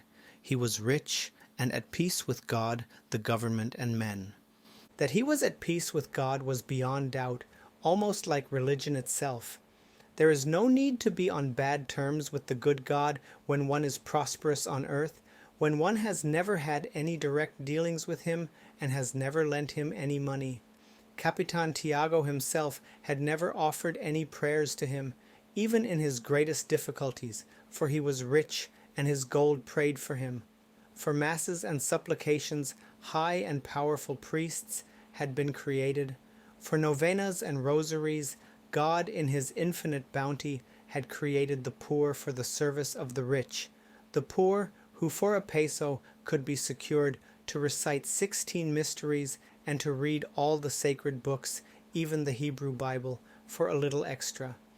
If at any time in the midst of pressing difficulties he needed celestial aid and had not at hand even a red Chinese taper, he would call upon his most adored saints, promising them many things for the purpose of putting them under obligation to him and ultimately convincing them of the righteousness of his desires. The saint to whom he promised the most, and whose promises he was the most faithful in fulfilling, was the Virgin of Antipolo, Our Lady of Peace and Prosperous Voyages. With many of the lesser saints he was not very punctual or even decent, and sometimes, after having his petitions granted, he thought no more about them, though of course after such treatment he did not bother them again when occasion arose. Capitan Tiago knew that the calendar was full of idle saints who perhaps had nothing wherewith to occupy their time up there in heaven. Furthermore, to the Virgin of Antipolo he ascribed greater power and efficiency than to all the other virgins combined, whether they carried silver canes, naked or richly clothed images of the Christ child, scapularies, rosaries, or girdles. Perhaps this reverence was owing to the fact that she was a very strict lady, watchful of her name, and according to the senior sacristan of Antipolo, an enemy of photography. When she was angered, she turned black as ebony, while the other virgins were softer of heart and more indulgent. It is a well-known fact that some minds love an absolute monarch rather than a constitutional one, as witness Louis XIV and Louis XVI, Philip II, and Amadeo I. This fact perhaps explains why infidel Chinese and even Spaniards may be seen kneeling in the famous sanctuary. What is not explained is why the priests run away with the money of the terrible image, go to America, and get married there. In the sala of Capitan Tiago's house, that door, hidden by a silk curtain, leads to a small chapel or oratory such as must be lacking in no Filipino home. There were placed his household gods, and we say gods because he was inclined to polytheism rather than to monotheism, which he had never come to understand. There could be seen images of the Holy Family with busts and extremities of ivory, glass eyes, long eyelashes, and curly blonde hair, masterpieces of Santa Cruz sculpture. Paintings in oil by artists of Paco and Ermita represented martyrdoms of saints and miracles of the Virgin. Saint Lucy gazing at the sky and carrying in a plate an extra pair of eyes with lashes and eyebrows, such as are seen painted in the triangle of the Trinity or on Egyptian tombs. Saint Pasquale Bailon, Saint Anthony of Padua, in a guingon habit, looking with tears upon a Christ child, dressed as a captain general with the three-cornered hat, sword, and boots, as in the children's ball at Madrid, that character is represented, which signified for Capitan Tiago that while God might include in his omnipotence the power of a captain general of the Philippines, the Franciscans would nevertheless play with him as with a doll. There might also be seen a saint, Anthony the abbot with a hog by his side, a hog that for the worthy Capitan was as miraculous as the saint himself, for which reason he never dared to refer to it as the hog, but as the creature of holy Saint Anthony, a Saint Francis of Assisi in a coffee-colored robe and with 7 wings, placed over a saint, Vincent, who had only 2, but in compensation carried a trumpet, a saint, Peter the martyr with his head split open by the tal ibon of an evildoer and held fast by a kneeling infidel side by side with another saint, Peter cutting off the ear of a Moro, Malchus no doubt, who was gnawing his lips and writhing with pain, while a fighting cock on a Doric column crowed and flapped his wings. From all of which Capitan Tiago deduced that in order to be a saint it was just as well to smite as to be smitten. Who could enumerate that army of images and recount the virtues and perfections that were treasured there? A whole chapter would hardly suffice. Yet we must not pass over in silence a beautiful saint. Michael of painted and gilded wood almost 4 feet high. The archangel is biting his lower lip, and with flashing eyes, frowning forehead, and rosy cheeks is grasping a Greek shield and brandishing in his right hand a sulucris, ready, as would appear from his attitude and expression, to smite a worshipper or anyone else who might approach, rather than the horned and tailed devil that had his teeth set in his girlish leg. Capitan Tiago never went near this image from fear of a miracle. Had not other images, even those more rudely carved ones that issue from the carpenter shops of Paete, many times come to life for the confusion and punishment of incredulous sinners? It is a well-known fact that a certain image of Christ in Spain, when invoked as a witness of promises of love, had assented with a movement of the head in the presence of the judge, and that another such image had reached out its right arm to embrace Saint Lutgarda, and furthermore Had he not himself read a booklet recently published about a mimic sermon preached by an image of Saint Dominic in Soriano?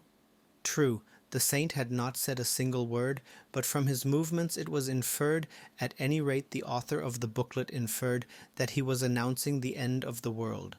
Was it not reported, too, that the Virgin of Luta in the town of Lipa had one cheek swollen larger than the other, and that there was mud on the borders of her gown? Does not this prove mathematically that the holy images also walk about without holding up their skirts, and that they even suffer from the toothache, perhaps for our sake? Had he not seen with his own eyes, during the regular Good Friday sermon, all the images of Christ move and bow their heads thrice in unison, thereby calling forth wails and cries from the women and other sensitive souls destined for heaven? More, we ourselves have seen the preacher show to the congregation, at the moment of the descent from the cross, a handkerchief stained with blood, and were ourselves on the point of weeping piously when, to the sorrow of our soul, a sacristan assured us that it was all a joke, that the blood was that of a chicken which had been roasted and eaten on the spot, in spite of the fact that it was Good Friday, and the sacristan was fat. So Capitan Tiago, even though he was a prudent and pious individual, took care not to approach the crease of Saint Michael. "Let's take no chances," he would say to himself. "I know that he's an archangel, but I don't trust him. No, I don't trust him." Not a year passed without his joining with an orchestra in the pilgrimage to the wealthy shrine of Antipolo. He paid for 2 Thanksgiving Masses of the many that make up the 3 novenas, and also for the days when there are no novenas, and washed himself afterwards in the famous batis, or pool, where the sacred image herself had bathed. Her votaries can even yet discern the tracks of her feet and the traces of her locks in the hard rock where she dried them, resembling exactly those made by any woman who uses coconut oil, and just as if her hair had been steel or diamonds, and she had weighed 1,000 tons. We should like to see the terrible image once shake her sacred hair in the eyes of those credulous persons, and put her foot upon their tongues or their heads. There at the very edge of the pool, Capitan Tiago made it his duty to eat roast pig, sinigang of dalag with alibambang leaves, and other more or less appetizing dishes. The 2 masses would cost him over 400 pesos, but it was cheap after all, if one considered the glory that the Mother of the Lord would acquire from the pinwheels, rockets, bombs, and mortars, and also the increased profits, which, thanks to these masses, would come to one during the year. But Antipolo was not the only theatre of his ostentatious devotion. In Binondo, in Pampanga, and in the town of San Diego, when he was about to put up a fighting cock with large wagers, he would send gold moneys to the curate for propitiatory masses, and, just as the Romans consulted the augurs before a battle, giving food to the sacred fowls, so Capitan Tiago would also consult his augurs, with the modifications befitting the times and the new truths. Tai would watch closely the flame of the tapers, the smoke from the incense, the voice of the priest, and from it all attempt to forecast his luck. It was an admitted fact that he lost very few wagers, and in those cases it was due to the unlucky circumstance that the officiating priest was hoarse, or that the altar candles were few, or contained too much tallow, or that a bad piece of money had slipped in with the rest. The warden of the brotherhood would then assure him that such reverses were tests to which he was subjected by heaven to receive assurance of his fidelity and devotion. So, beloved by the priests, respected by the sacristans, humored by the Chinese chandlers and the dealers in fireworks, he was a man happy in the religion of this world, and persons of discernment and great piety even claimed for him great influence in the celestial court. That he was at peace with the government cannot be doubted, however difficult an achievement it may seem. Incapable of any new idea, and satisfied with his modus vivendi, he was ever ready to gratify the desires of the last official of the 5th class in every one of the offices, to make presents of hams, capons, turkeys, and Chinese fruits at all seasons of the year. If he heard anyone speak ill of the natives, he, who did not consider himself as such, would join in the chorus and speak worse of them. If anyone aspersed the Chinese or Spanish mestizos, he would do the same, perhaps because he considered himself become a full-blooded Iberian. He was ever first to talk in favor of any new imposition of taxes or special assessment, especially when he smelled a contract or a farming assignment behind it. He always had an orchestra ready for congratulating and serenading the governors, judges, and other officials on their name days and birthdays, at the birth or death of a relative, and in fact at every variation from the usual monotony. For such occasions he would secure laudatory poems and hymns in which were celebrated the kind and loving governor, the brave and courageous judge, for whom there awaits in heaven the palm of the just, with many other things of the same kind. He was the president of the rich guild of mestizos, in spite of the protests of many of them, who did not regard him as one of themselves. In the 2 years that he held this office, he wore out 10 frock coats, an equal number of high hats, and half a dozen canes. The frock coat and the high hat were in evidence at the ayuntamiento, in the governor-general's palace, and at military headquarters.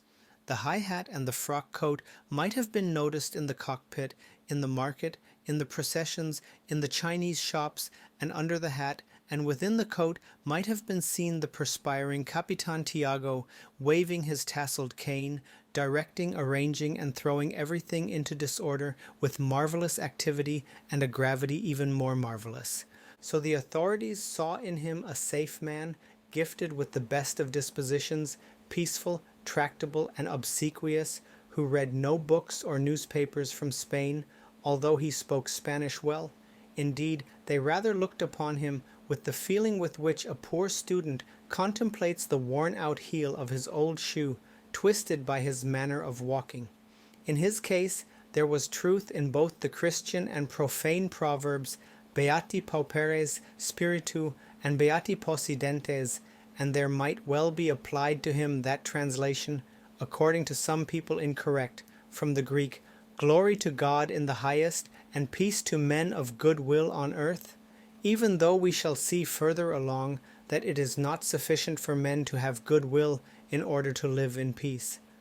The irreverent considered him a fool, the poor regarded him as a heartless and cruel exploiter of misery and want, and his inferiors saw in him a despot and a tyrant. As to the women, the women! Accusing rumors buzzed through the wretched Naipa huts, and it was said that wails and sobs might be heard mingled with the weak cries of an infant.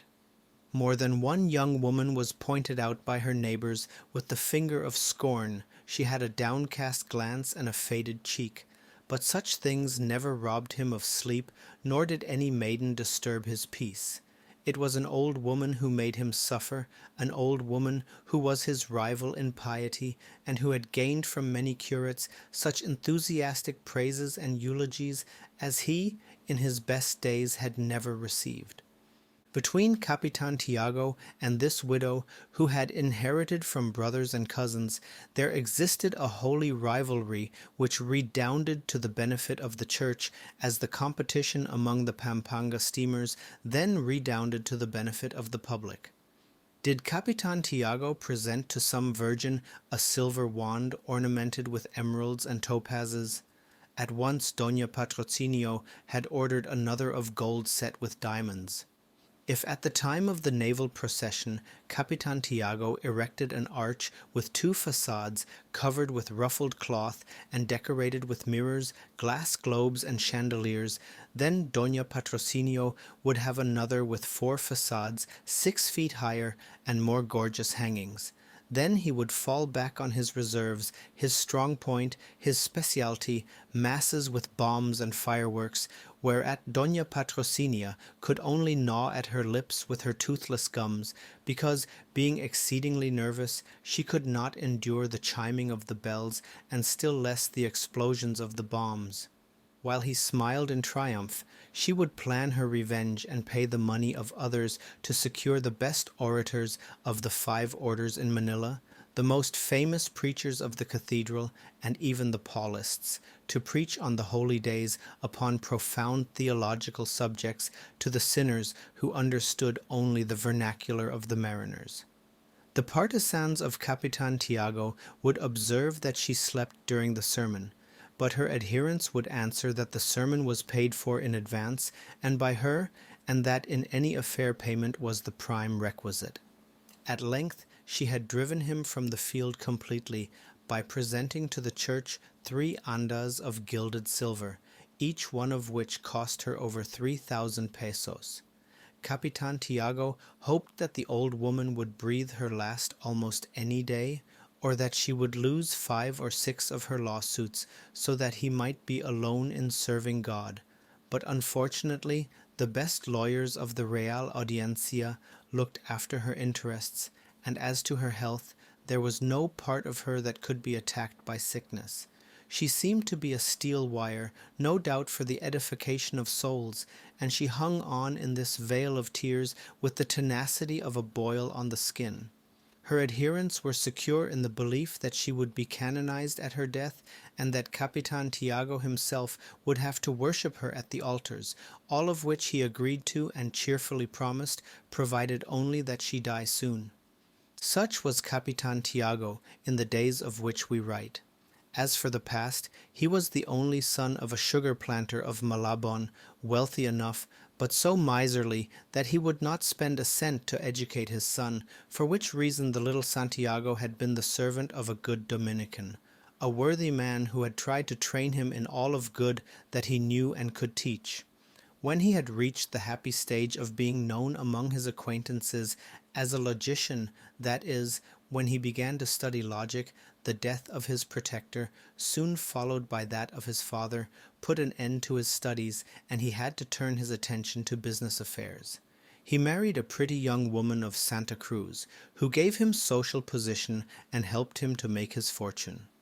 Doña Pia Alba was not satisfied with buying and selling sugar, indigo, and coffee, but wished to plant and reap, so the newly married couple bought land in San Diego. From this time dated their friendship with Padre Damoso and with Don Rafael Ibarra, the richest capitalist of the town.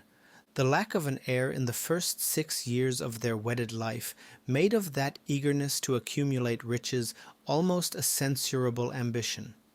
Doña Pia was comely, strong, and healthy, yet it was in vain that she offered novenas, and at the advice of the devout women of San Diego made a pilgrimage to the Virgin of Kaysaysay in Taal, distributed alms to the poor, and danced at midday in May in the procession of the Virgin of Turumba in Paquil. But it was all with no result until Fray Damaso advised her to go to Obando to dance in the fiesta of San Pascual Bailon, and ask him for a son. Now it is well known that there is in Obando a trinity which grants sons or daughters according to request, Our Lady of Salamba, Saint Clara, and Saint Pascual. Thanks to this wise advice, Doña Pia soon recognized the signs of approaching motherhood. But alas, like the fisherman of whom Shakespeare tells in Macbeth, who ceased to sing when he had found a treasure, she at once lost all her mirthfulness, fell into melancholy, and was never seen to smile again. Capriciousness, natural in her condition, commented all, even Capitan Tiago. A puerperal fever put an end to her hidden grief, and she died, leaving behind a beautiful girl baby for whom Fray Damaso himself stood sponsor. As Saint Pascual had not granted the son that was asked, they gave the child the name of Maria Clara, in honor of the Virgin of Salamba and Saint. Clara punishing the worthy saint, Pascual with silence. The little girl grew up under the care of her Aunt Isabel, that good old lady of monkish urbanity whom we met at the beginning of the story. For the most part, her early life was spent in San Diego on account of its healthful climate, and there Padre Damaso was devoted to her. Maria Clara had not the small eyes of her father. Like her mother, she had eyes large, black, long-lashed, merry and smiling when she was playing, but sad, deep and pensive in moments of repose. As a child her hair was curly and almost blonde. Her straight nose was neither too pointed nor too flat, while her mouth with the merry dimples at the corners recalled the small and pleasing one of her mother. Her skin had the fineness of an onion cover and was white as cotton, according to her perplexed relatives, who found the traces of Capitan Tiago's paternity in her small and shapely ears. Aunt Isabel ascribed her half-European features to the longings of Doña Pia, whom she remembered to have seen many times weeping before the image of Saint Anthony. Another cousin was of the same opinion, differing only in the choice of the smut. As for her, it was either the Virgin herself or Saint Michael. A famous philosopher who was the cousin of Capitan Tinong and who had memorized the Amat sought for the true explanation in planetary influences. The idol of all, Maria Clara grew up amidst smiles and love. The very friars showered her with attentions when she appeared in the processions dressed in white, her abundant hair interwoven with tuberoses and sampaguitas, with two diminutive wings of silver and gold fastened on the back of her gown, and carrying in her hands a pair of white doves tied with blue ribbons. Afterwards she would be so merry and talk so sweetly in her childish simplicity that the enraptured Capitan Tiago could do nothing but bless the saints of Obando and advise everyone to purchase beautiful works of sculpture. In southern countries, the girl of 13 or 14 years changes into a woman as the bud of the night becomes a flower in the morning. At this period of change, so full of mystery and romance, Maria Clara was placed, by the advice of the curate of Binondo, in the nunnery of Saint Catherine, in order to receive strict religious training from the sisters. With tears she took leave of Padre Damaso, and of the only lad who had been a friend of her childhood, Crisóstomo Ibarra, who himself shortly afterward went away to Europe. There in that convent, which communicates with the world through double bars, even under the watchful eyes of the nuns, she spent 7 years. Each having his own particular ends in view, and knowing the mutual inclinations of the two young persons, Don Rafael and Capitan Tiago agreed upon the marriage of their children and the formation of a business partnership. This agreement, which was concluded some years after the younger Ibarra's departure, was celebrated with equal joy by two hearts in widely separated parts of the world and under very different circumstances. Chapter 7. An Idyl on an Azotea. The Song of Songs, which is Solomon's. That morning Aunt Isabel and Maria Clara went early to Mass, the latter elegantly dressed and wearing a rosary of blue beads, which partly served as a bracelet for her, and the former with her spectacles in order to read her anchor of salvation during the Holy Communion. Scarcely had the priest disappeared from the altar when the maiden expressed a desire for returning home, to the great surprise and displeasure of her good aunt, who believed her niece to be as pious and devoted to praying as a nun at least. Grumbling and crossing herself, the good old lady rose. "The good Lord will forgive me, Aunt Isabel, since he must know the hearts of girls better than you do," Maria Clara might have said to check the severe yet maternal chidings. After they had breakfasted, Maria Clara consumed her impatience in working at a silk purse, while her aunt was trying to clean up the traces of the former night's revelry by swinging a feather duster about. Capitan Tiago was busy looking over some papers. Every noise in the street, every carriage that passed, caused the maiden to tremble and quickened the beatings of her heart. Now she wished that she were back in the quiet convent among her friends. There she could have seen him without emotion and agitation. But was he not the companion of her infancy? Had they not played together and even quarrelled at times? The reason for all this I need not explain. If you, O reader, have ever loved, you will understand, and if you have not, it is useless for me to tell you, as the uninitiated do not comprehend these mysteries. I believe, Maria, that the doctor is right. said Capitan Tiago. "You ought to go into the country, for you are pale and need fresh air. What do you think of Malabon or San Diego?" At the mention of the latter place, Maria Clara blushed like a poppy and was unable to answer. "You and Isabel can go at once to the convent to get your clothes and to say good-bye to your friends," he continued, without raising his head. "You will not stay there any longer." The girl felt the vague sadness that possesses the mind when we leave forever a place where we have been happy, but another thought softened this sorrow. "In 4 or 5 days, after you get some new clothes made, we'll go to Malabon. Your godfather is no longer in San Diego.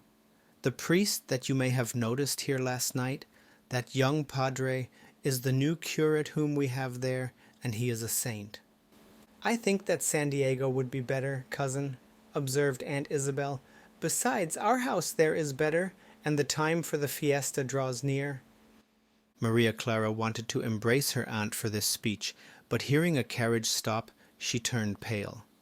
"Ah, very true," answered Capitan Tiago, and then in a different tone he exclaimed, "Don Crisóstomo!" The maiden let her sewing fall from her hands and wished to move but could not. A violent tremor ran through her body. Steps were heard on the stairway, and then a fresh, manly voice. As if that voice had some magic power, the maiden controlled her emotion and ran to hide in the oratory among the saints. The two cousins laughed, and Ibarra even heard the noise of the door closing. Pale and breathing rapidly, the maiden pressed her beating heart and tried to listen. She heard his voice, that beloved voice that for so long a time she had heard only in her dreams. He was asking for her. Overcome with joy, she kissed the nearest saint, which happened to be Saint Anthony the Abbot, a saint happy in flesh and in wood, ever the object of pleasing temptations. Afterwards she sought the keyhole in order to see and examine him. She smiled, and when her aunt snatched her from that position, she unconsciously threw her arms around the old lady's neck and rained kisses upon her. "Foolish child, what's the matter with you?" the old lady was at last able to say as she wiped a tear from her faded eyes. Maria Clara felt ashamed and covered her eyes with her plump arm. "Come on, get ready, come," added the old aunt fondly, "while he is talking to your father about you. Come, don't make him wait." Like a child, the maiden obediently followed her, and they shut themselves up in her chamber. Capitan Tiago and Ibarra were conversing in a lively manner when Aunt Isabel appeared, half dragging her niece, who was looking in every direction except toward the persons in the room.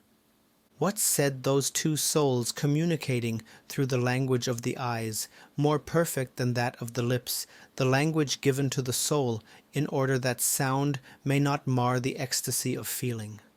In such moments, when the thoughts of two happy beings penetrate into each other's souls through the eyes, the spoken word is halting, rude, and weak.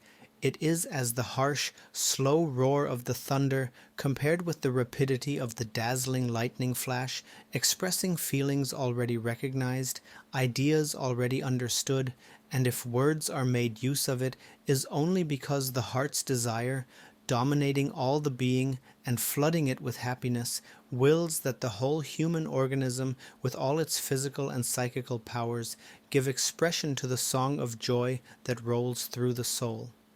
To the questioning glance of love, as it flashes out and then conceals itself, speech has no reply. The smile, the kiss, the sigh answer. Soon the two lovers, fleeing from the dust raised by Aunt Isabel's broom, found themselves on the Azotea, where they could commune in liberty among the little arbors. What did they tell each other in murmurs that you nod your heads, O little red cypress flowers?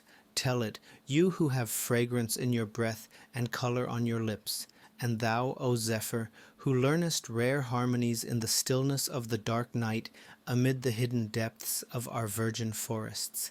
Tell it, O sunbeams, brilliant manifestation upon earth of the eternal, sole immaterial essence in a material world. You tell it, for I only know how to relate prosaic commonplaces. but since you seem unwilling to do so, I am going to try myself. The sky was blue, and a fresh breeze, not yet laden with the fragrance of roses, stirred the leaves and flowers of the vines. That is why the cypresses, the orchids, the dried fishes, and the Chinese lanterns were trembling. The splash of paddles in the muddy waters of the river and the rattle of carriages and carts passing over the Binondo Bridge came up to them distinctly, although they did not hear what the old aunt murmured as she saw where they were. "That's better. There you'll be watched by the whole neighborhood." At first they talked nonsense, giving utterance only to those sweet inanities which are so much like the boastings of the nations of Europe, pleasing and honey-sweet at home, but causing foreigners to laugh or frown. She, like a sister of Cain, was of course jealous, and asked her sweetheart, "Have you always thought of me? Have you never forgotten me on all your travels in the great cities among so many beautiful women?" He too was a brother of Cain, and sought to evade such questions, making use of a little fiction. "Could I forget you?" he answered, as he gazed enraptured into her dark eyes. "Could I be faithless to my oath, my sacred oath? Do you remember that stormy night when you saw me weeping alone by the side of my dead mother, and drawing near to me, you put your hand on my shoulder, that hand which for so long a time you had not allowed me to touch, saying to me, 'You have lost your mother while I never had one,' and you wept with me? You loved her, and she looked upon you as a daughter. Outside it rained and the lightning flashed, but within I seemed to hear music and to see a smile on the pallid face of the dead. Oh, that my parents were alive and might behold you now! I then caught your hand along with the hand of my mother, and swore to love you and to make you happy, whatever fortune heaven might have in store for me. And that oath, which has never weighed upon me as a burden, I now renew. Could I forget you?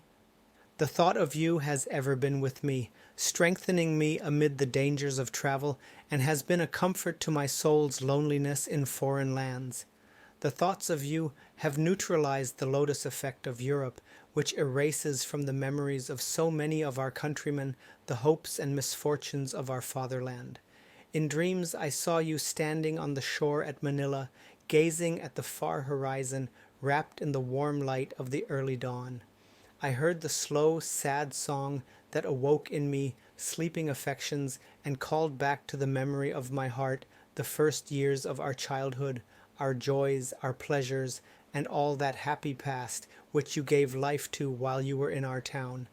It seemed to me that you were the fairy, the spirit, the poetic incarnation of my fatherland, beautiful, unaffected, lovable, frank, a true daughter of the Philippines, that beautiful land which unites with the imposing virtues of the mother country, Spain, the admirable qualities of a young people, as you unite in your being all that is beautiful and lovely, the inheritance of both races.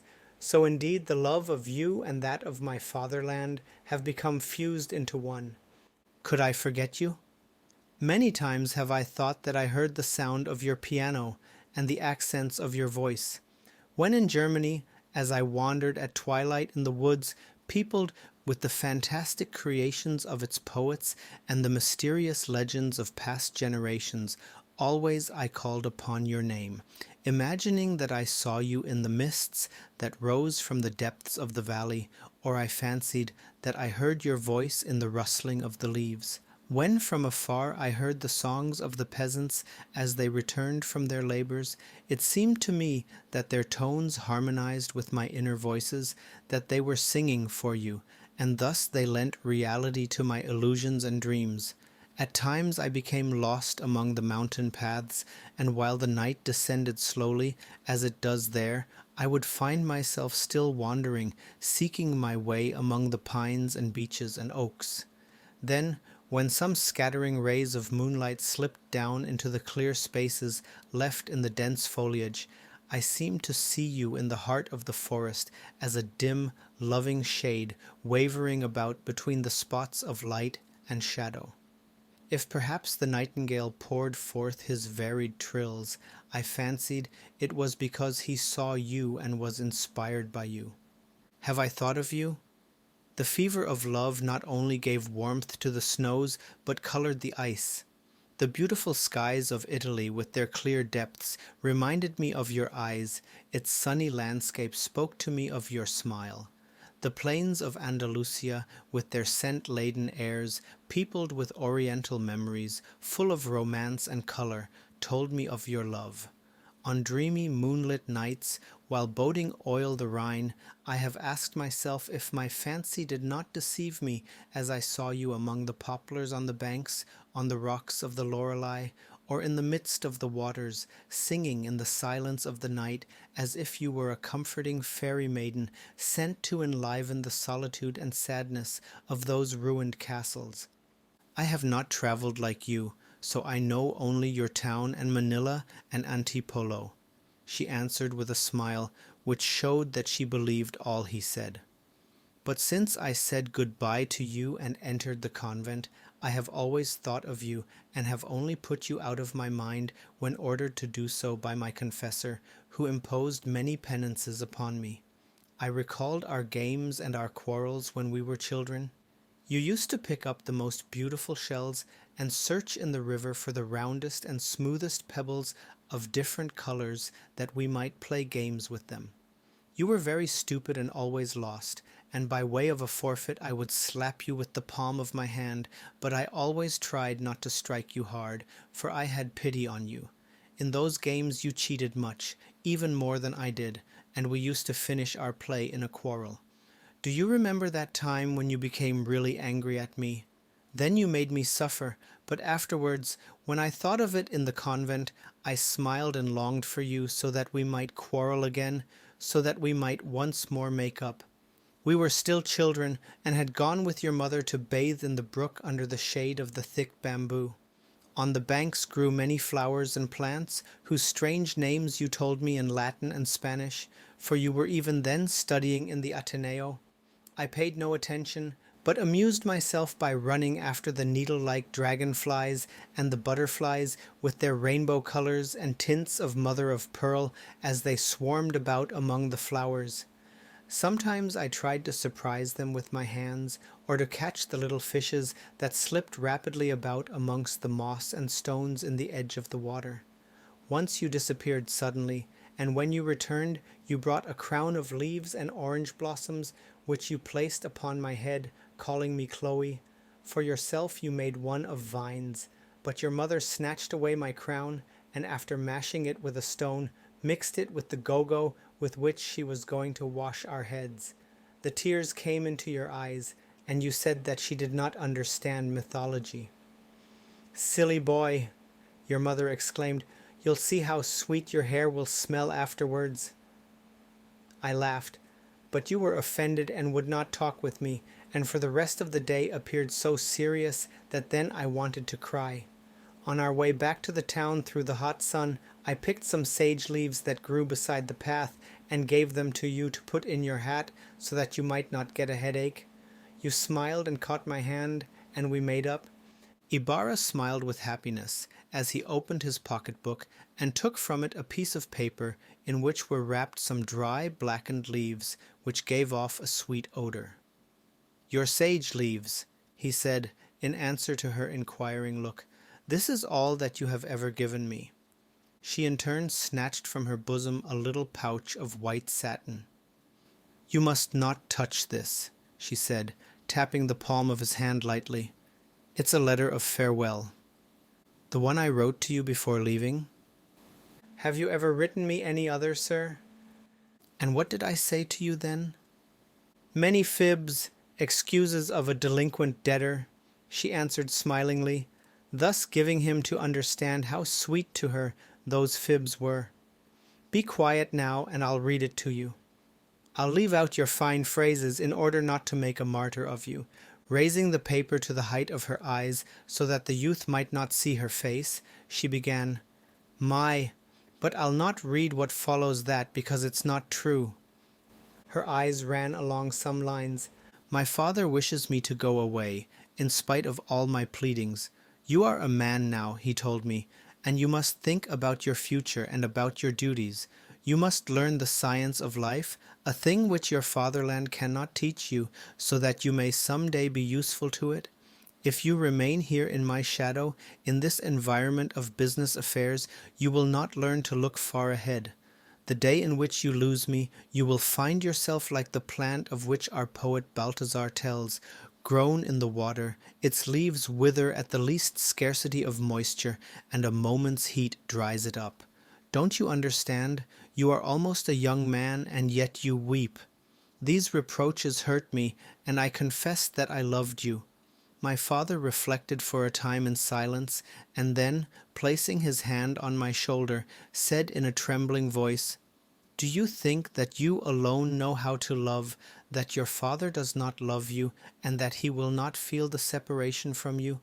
It is only a short time since we lost your mother, and I must journey on alone toward old age, toward the very time of life when I would seek help and comfort from your youth. Yet I accept my loneliness, hardly knowing whether I shall ever see you again. But you must think of other and greater things. The future lies open before you, while for me it is already passing behind. Your love is just awakening, while mine is dying. Fire burns in your blood, while the chill is creeping into mine. Yet you weep and cannot sacrifice the present for the future, useful as it may be alike to yourself and to your country." My father's eyes filled with tears, and I fell upon my knees at his feet. I embraced him, I begged his forgiveness, and I assured him that I was ready to set out. Ibarra's growing agitation caused her to suspend the reading, for he had grown pale and was pacing back and forth. "What's the matter? What is troubling you?" she asked him. "You have almost made me forget that I have my duties, that I must leave at once for the town. Tomorrow is the day for commemorating the dead." Maria Clara silently fixed her large, dreamy eyes upon him for a few moments, and then, picking some flowers, she said with emotion, "Go, I won't detain you longer. In a few days we shall see each other again. Lay these flowers on the tomb of your parents." A few moments later, the youth descended the stairway, accompanied by Capitan Tiago and Aunt Isabel, while Maria Clara shut herself up in the oratory. "Please tell Andeng to get the house ready, as Maria and Isabel are coming." "A pleasant journey," said Capitan Tiago, as Ibarra stepped into the carriage, which at once started in the direction of the plaza of San Gabriel. Afterwards, by way of consolation, her father said to Maria Clara, who was weeping beside an image of the Virgin, "Come, light 2 candles worth 2 reals each, one to Saint Roch and one to Saint Raphael, the protector of travelers. Light the lamp of Our Lady of Peace and Prosperous Voyages, since there are so many Tulisans. It's better to spend 4 reals for wax and 6 quartos for oil now than to pay a big ransom later." Chapter 8. Recollections. Ibarra's carriage was passing through a part of the busiest district in Manila, the same which the night before had made him feel sad, but which by daylight caused him to smile in spite of himself.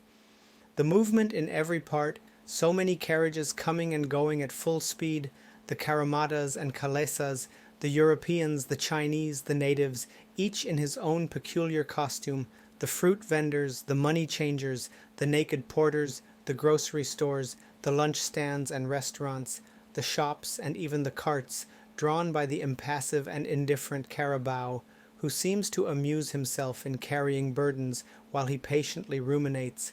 All this noise and confusion, the very sun itself, the distinctive odors and the motley colors, awoke in the youth's mind a world of sleeping recollections.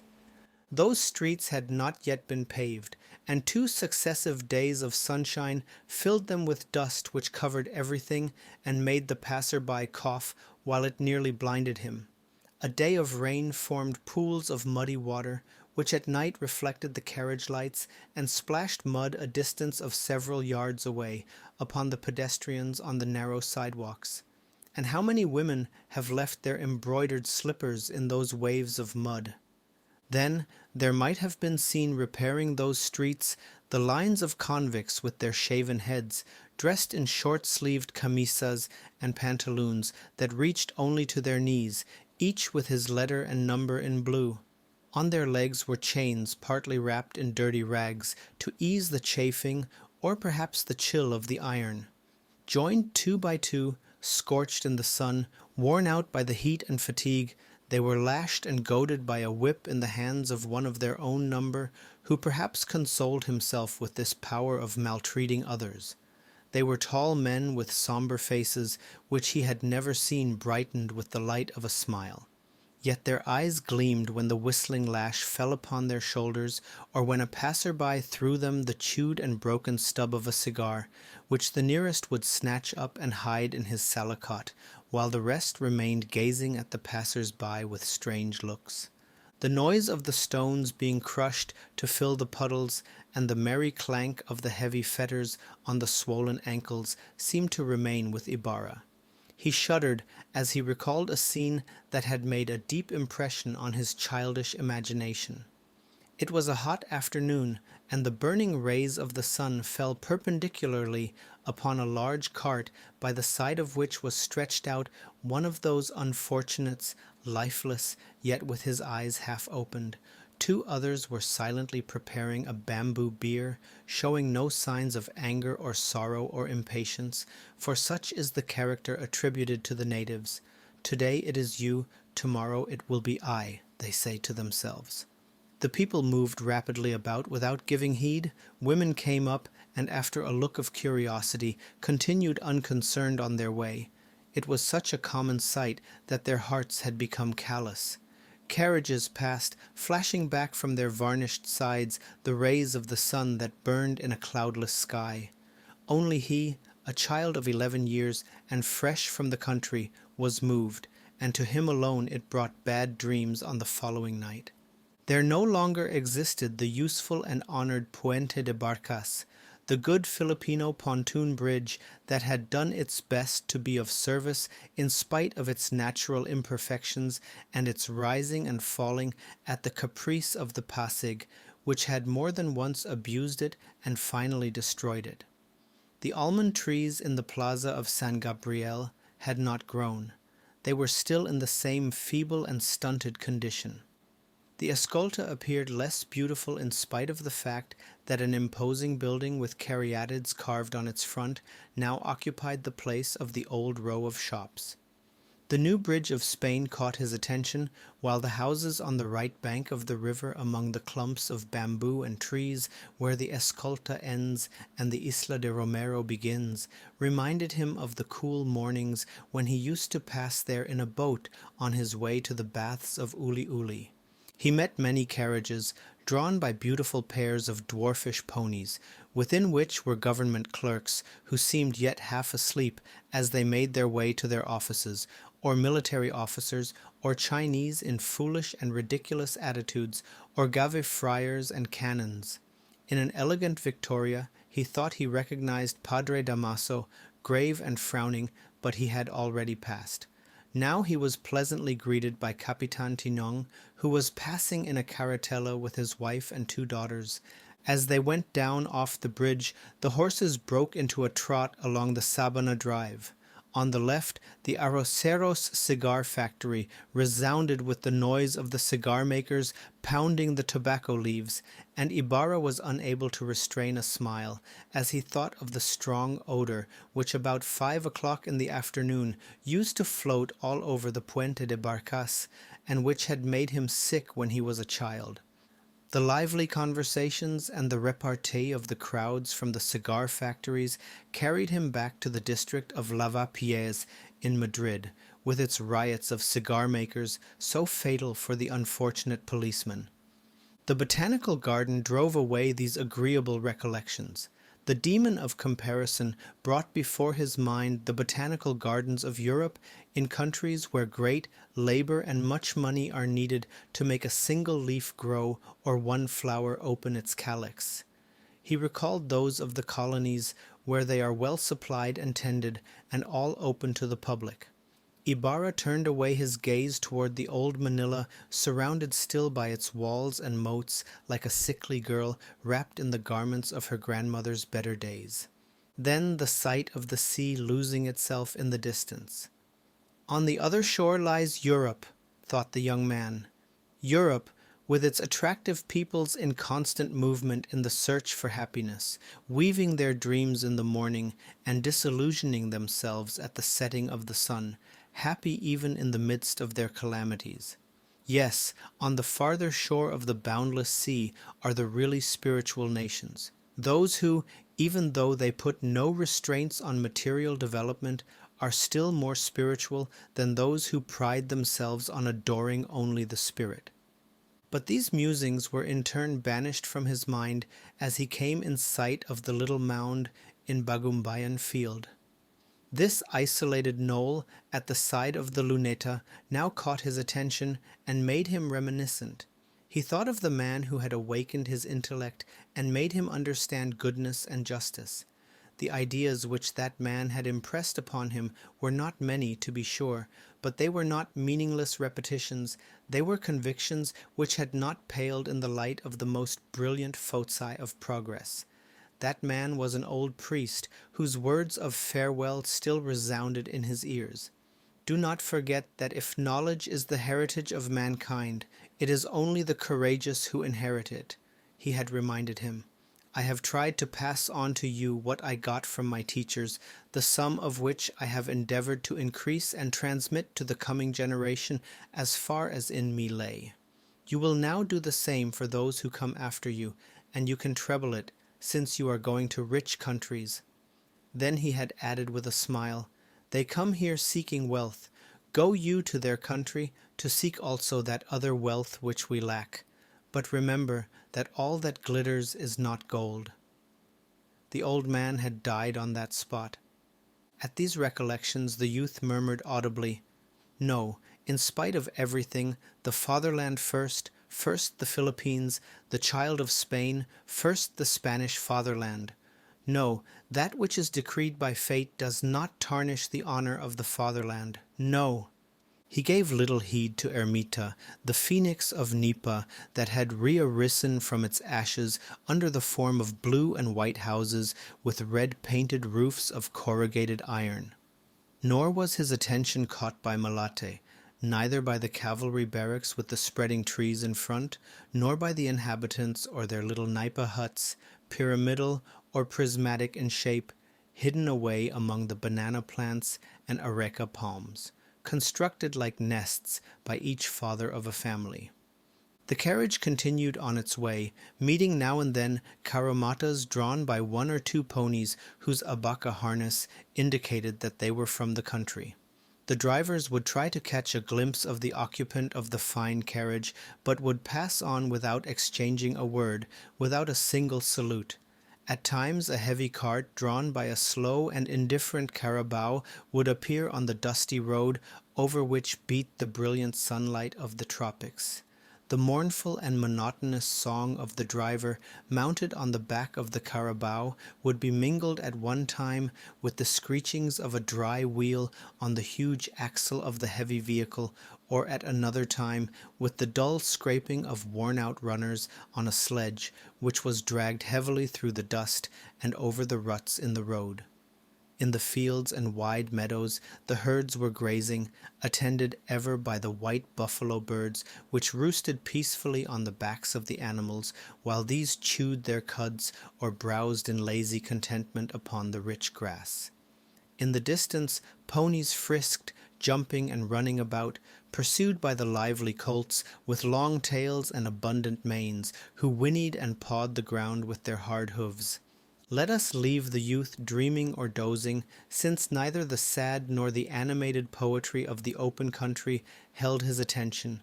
For him there was no charm in the sun that gleamed upon the tops of the trees and caused the rustics, with feet burned by the hot ground in spite of their callousness, to hurry along, or that made the villager pause beneath the shade of an almond tree or a bamboo brake while he pondered upon vague and inexplicable things. While the youth's carriage sways along like a drunken thing on account of the inequalities in the surface of the road when passing over a bamboo bridge or going up an incline or descending a steep slope, let us return to Manila. Chapter 9. Local affairs. Ibarra had not been mistaken about the occupant of the Victoria, for it was indeed Padre Damaso, and he was on his way to the house which the youth had just left. "Where are you going?" asked the friar of Maria Clara and Aunt Isabel, who were about to enter a silver-mounted carriage. In the midst of his preoccupation, Padre Damaso stroked the maiden's cheek lightly. "To the convent to get my things," answered the latter. "Aha! Aha! We'll see who's stronger, we'll see," muttered the friar abstractedly, as with bowed head and slow step he turned to the stairway, leaving the two women not a little amazed. "He must have a sermon to preach and is memorizing it," commented Aunt Isabel. "Get in, Maria, or we'll be late." Whether or not Padre Damaso was preparing a sermon we cannot say, but it is certain that some grave matter filled his mind, for he did not extend his hand to Capitan Tiago, who had almost to get down on his knees to kiss it. "Santiago," said the friar at once, "I have an important matter to talk to you about." "Let's go into your office." Capitan Tiago began to feel uneasy, so much so that he did not know what to say, but he obeyed, following the heavy figure of the priest, who closed the door behind him. While they confer in secret, let us learn what Fray Sibila has been doing. The astute Dominican is not at the rectory, for very soon after celebrating Mass he had gone to the convent of his order, situated just inside the gate of Isabel II, or of Magellan, according to what family happened to be reigning in Madrid. Without paying any attention to the rich odor of chocolate, or to the rattle of boxes and coins which came from the treasury, and scarcely acknowledging the respectful and deferential salute of the procurator brother, he entered, passed along several corridors, and knocked at a door. "Come in," sighed a weak voice. "May God restore health to your reverence," was the young Dominican's greeting as he entered. Seated in a large armchair was an aged priest, wasted and rather sallow, like the saints that Rivera painted. His eyes were sunken in their hollow sockets, over which his heavy eyebrows were almost always contracted, thus accentuating their brilliant gleam. Padre Sibila, with his arms crossed under the venerable scapulary of Saint Dominic, gazed at him feelingly, then bowed his head and waited in silence. "Ah," sighed the old man, "they advise an operation, Hernando, at my age. This country, oh this terrible country, take warning from my ease, Hernando." Fray Sibila raised his eyes slowly and fixed them on the sick man's face. "What has your reverence decided to do?" he asked. "To die. Ah, what else can I do? I am suffering too much, but I have made many suffer. I am paying my debt. And how are you? What has brought you here?" "I've come to talk about the business which you committed to my care." "Ah, what about it?" "Pish!" answered the young man disgustedly, as he seated himself and turned away his face with a contemptuous expression. "They've been telling us fairy tales.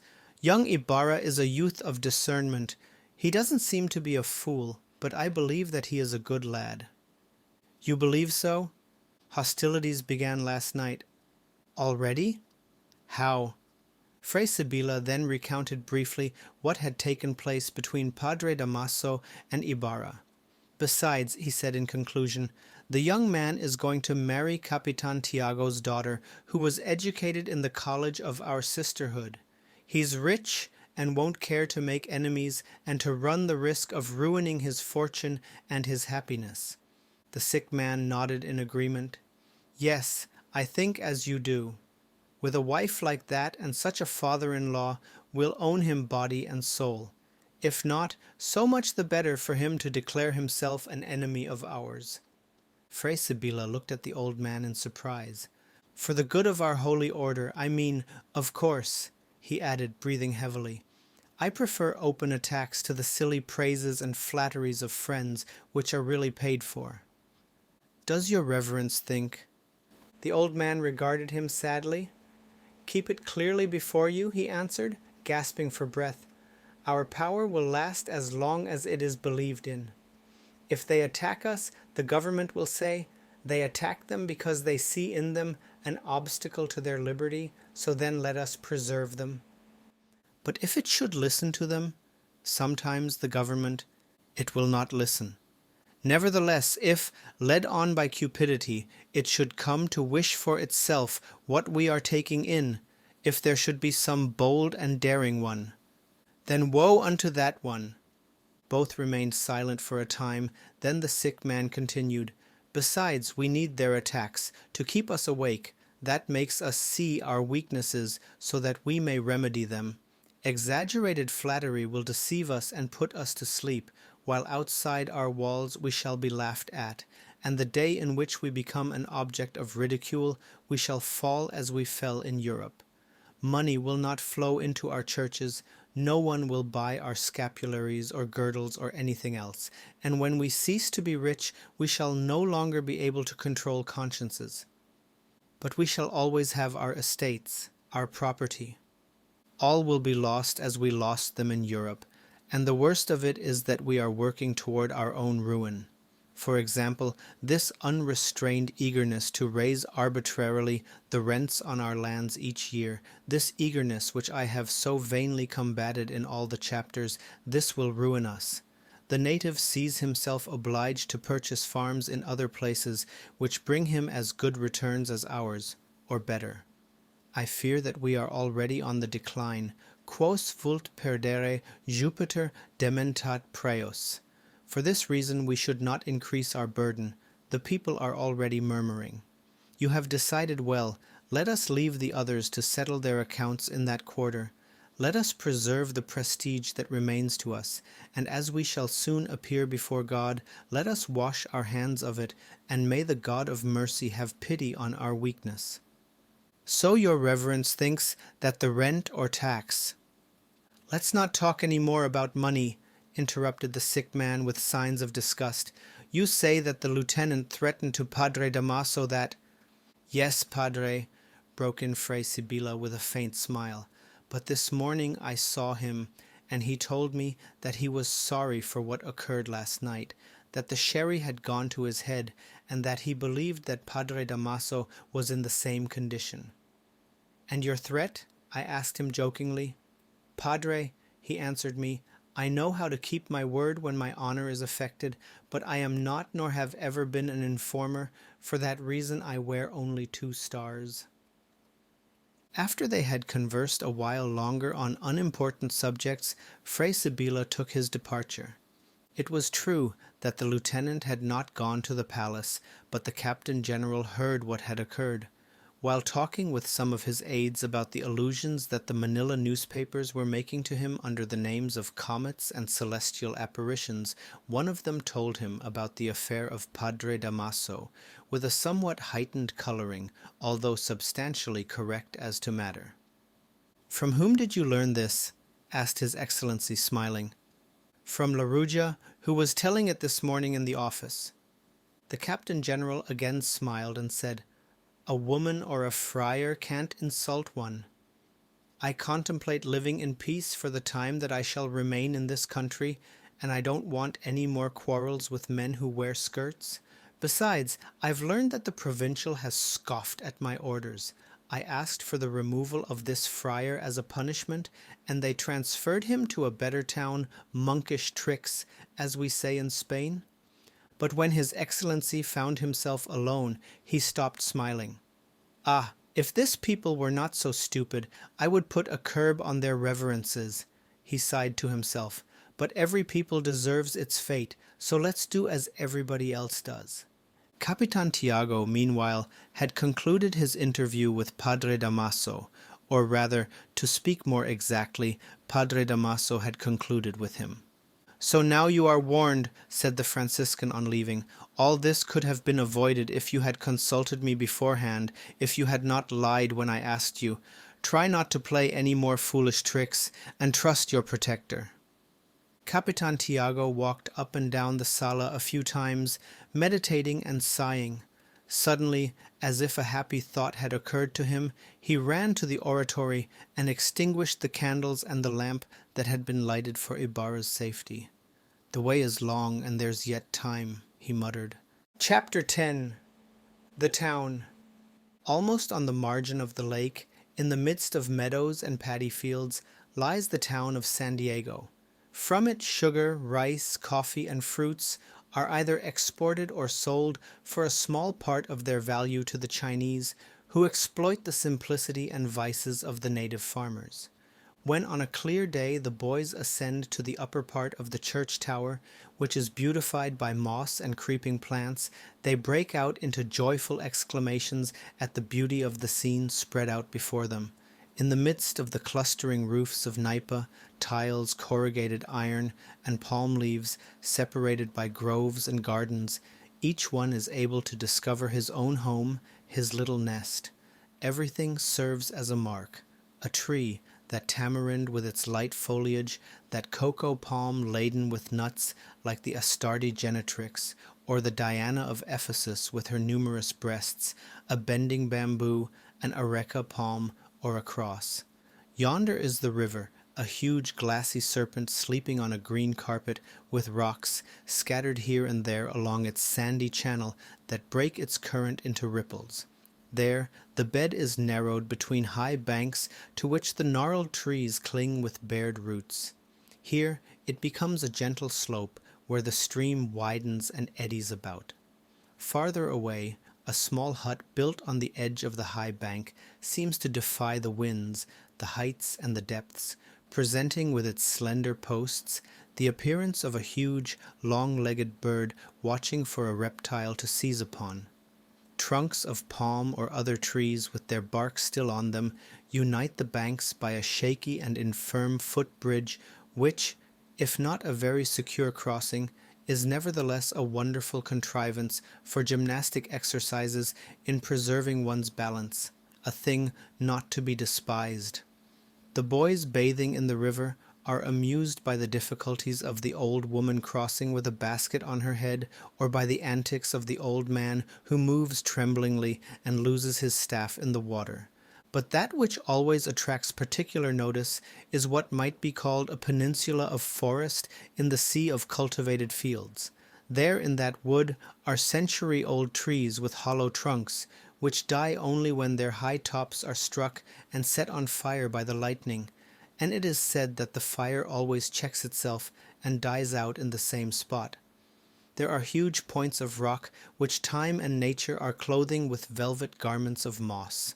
Layer after layer of dust settles in the hollows, the rains beat it down, and the birds bring seeds. The tropical vegetation spreads out luxuriantly in thickets and underbrush, while curtains of interwoven vines hang from the branches of the trees and twine about their roots or spread along the ground, as if flora were not yet satisfied but must place plant above plant. Mosses and fungi live upon the cracked trunks, and orchids, graceful guests, twine in loving embrace with the foliage of the hospitable trees. Strange legends exist concerning this wood, which is held in awe by the country folk. The most credible account, and therefore the one least known and believed, seems to be this. When the town was still a collection of miserable huts with the grass growing abundantly in the so-called streets, at the time when the wild boar and deer roamed about during the nights, there arrived in the place one day an old, hollow-eyed Spaniard who spoke Tagalog rather well. After looking about and inspecting the land, he finally inquired for the owners of this wood in which there were hot springs. Some persons who claimed to be such presented themselves, and the old man acquired it in exchange for clothes, jewels, and a sum of money. Soon afterward he disappeared mysteriously. The people thought that he had been spirited away when a bad odor from the neighboring wood attracted the attention of some herdsmen. Tracing this, they found the decaying corpse of the old Spaniard hanging from the branch of a belate tree. In life he had inspired fear by his deep, hollow voice, his sunken eyes, and his mirthless laugh, but now, dead by his own act, he disturbed the sleep of the women. Some threw the jewels into the river and burned the clothes, and from the time that the corpse was buried at the foot of the belate itself, no one willingly ventured near the spot. A belated herdsman looking for some of his strayed charges told of lights that he had seen there, And when some venturesome youths went to the place, they heard mournful cries. To win the smiles of his disdainful lady, a forlorn lover agreed to spend the night there, and in proof to wrap around the trunk a long piece of rattan, but he died of a quick fever that seized him the very next day. Stories and legends still cluster about the place. A few months after the finding of the old Spaniard's body, there appeared a youth, apparently a Spanish mestizo, who said that he was the son of the deceased. He established himself in the place and devoted his attention to agriculture, especially the raising of indigo. Don Saturnino was a silent young man with a violent disposition, even cruel at times, yet he was energetic and industrious. He surrounded the grave of his father with a wall, but visited it only at rare intervals.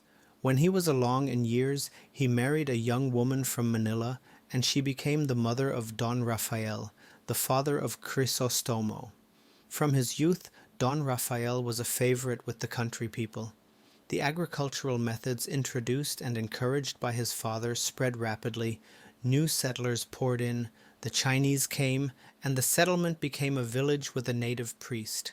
Later, the village grew into a town, the priest died, and Fray Damaso came. All this time, the tomb and the land around it remained unmolested.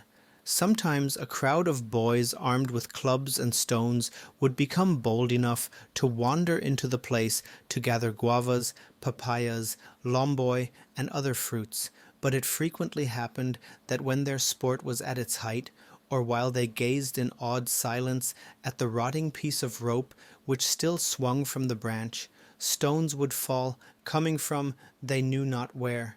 Then with cries of the old man," they would throw away fruit and clubs, jump from the trees, and hurry between the rocks and through the thickets. Nor would they stop running until they were well out of the wood, some pale and breathless, others weeping, and only a few laughing.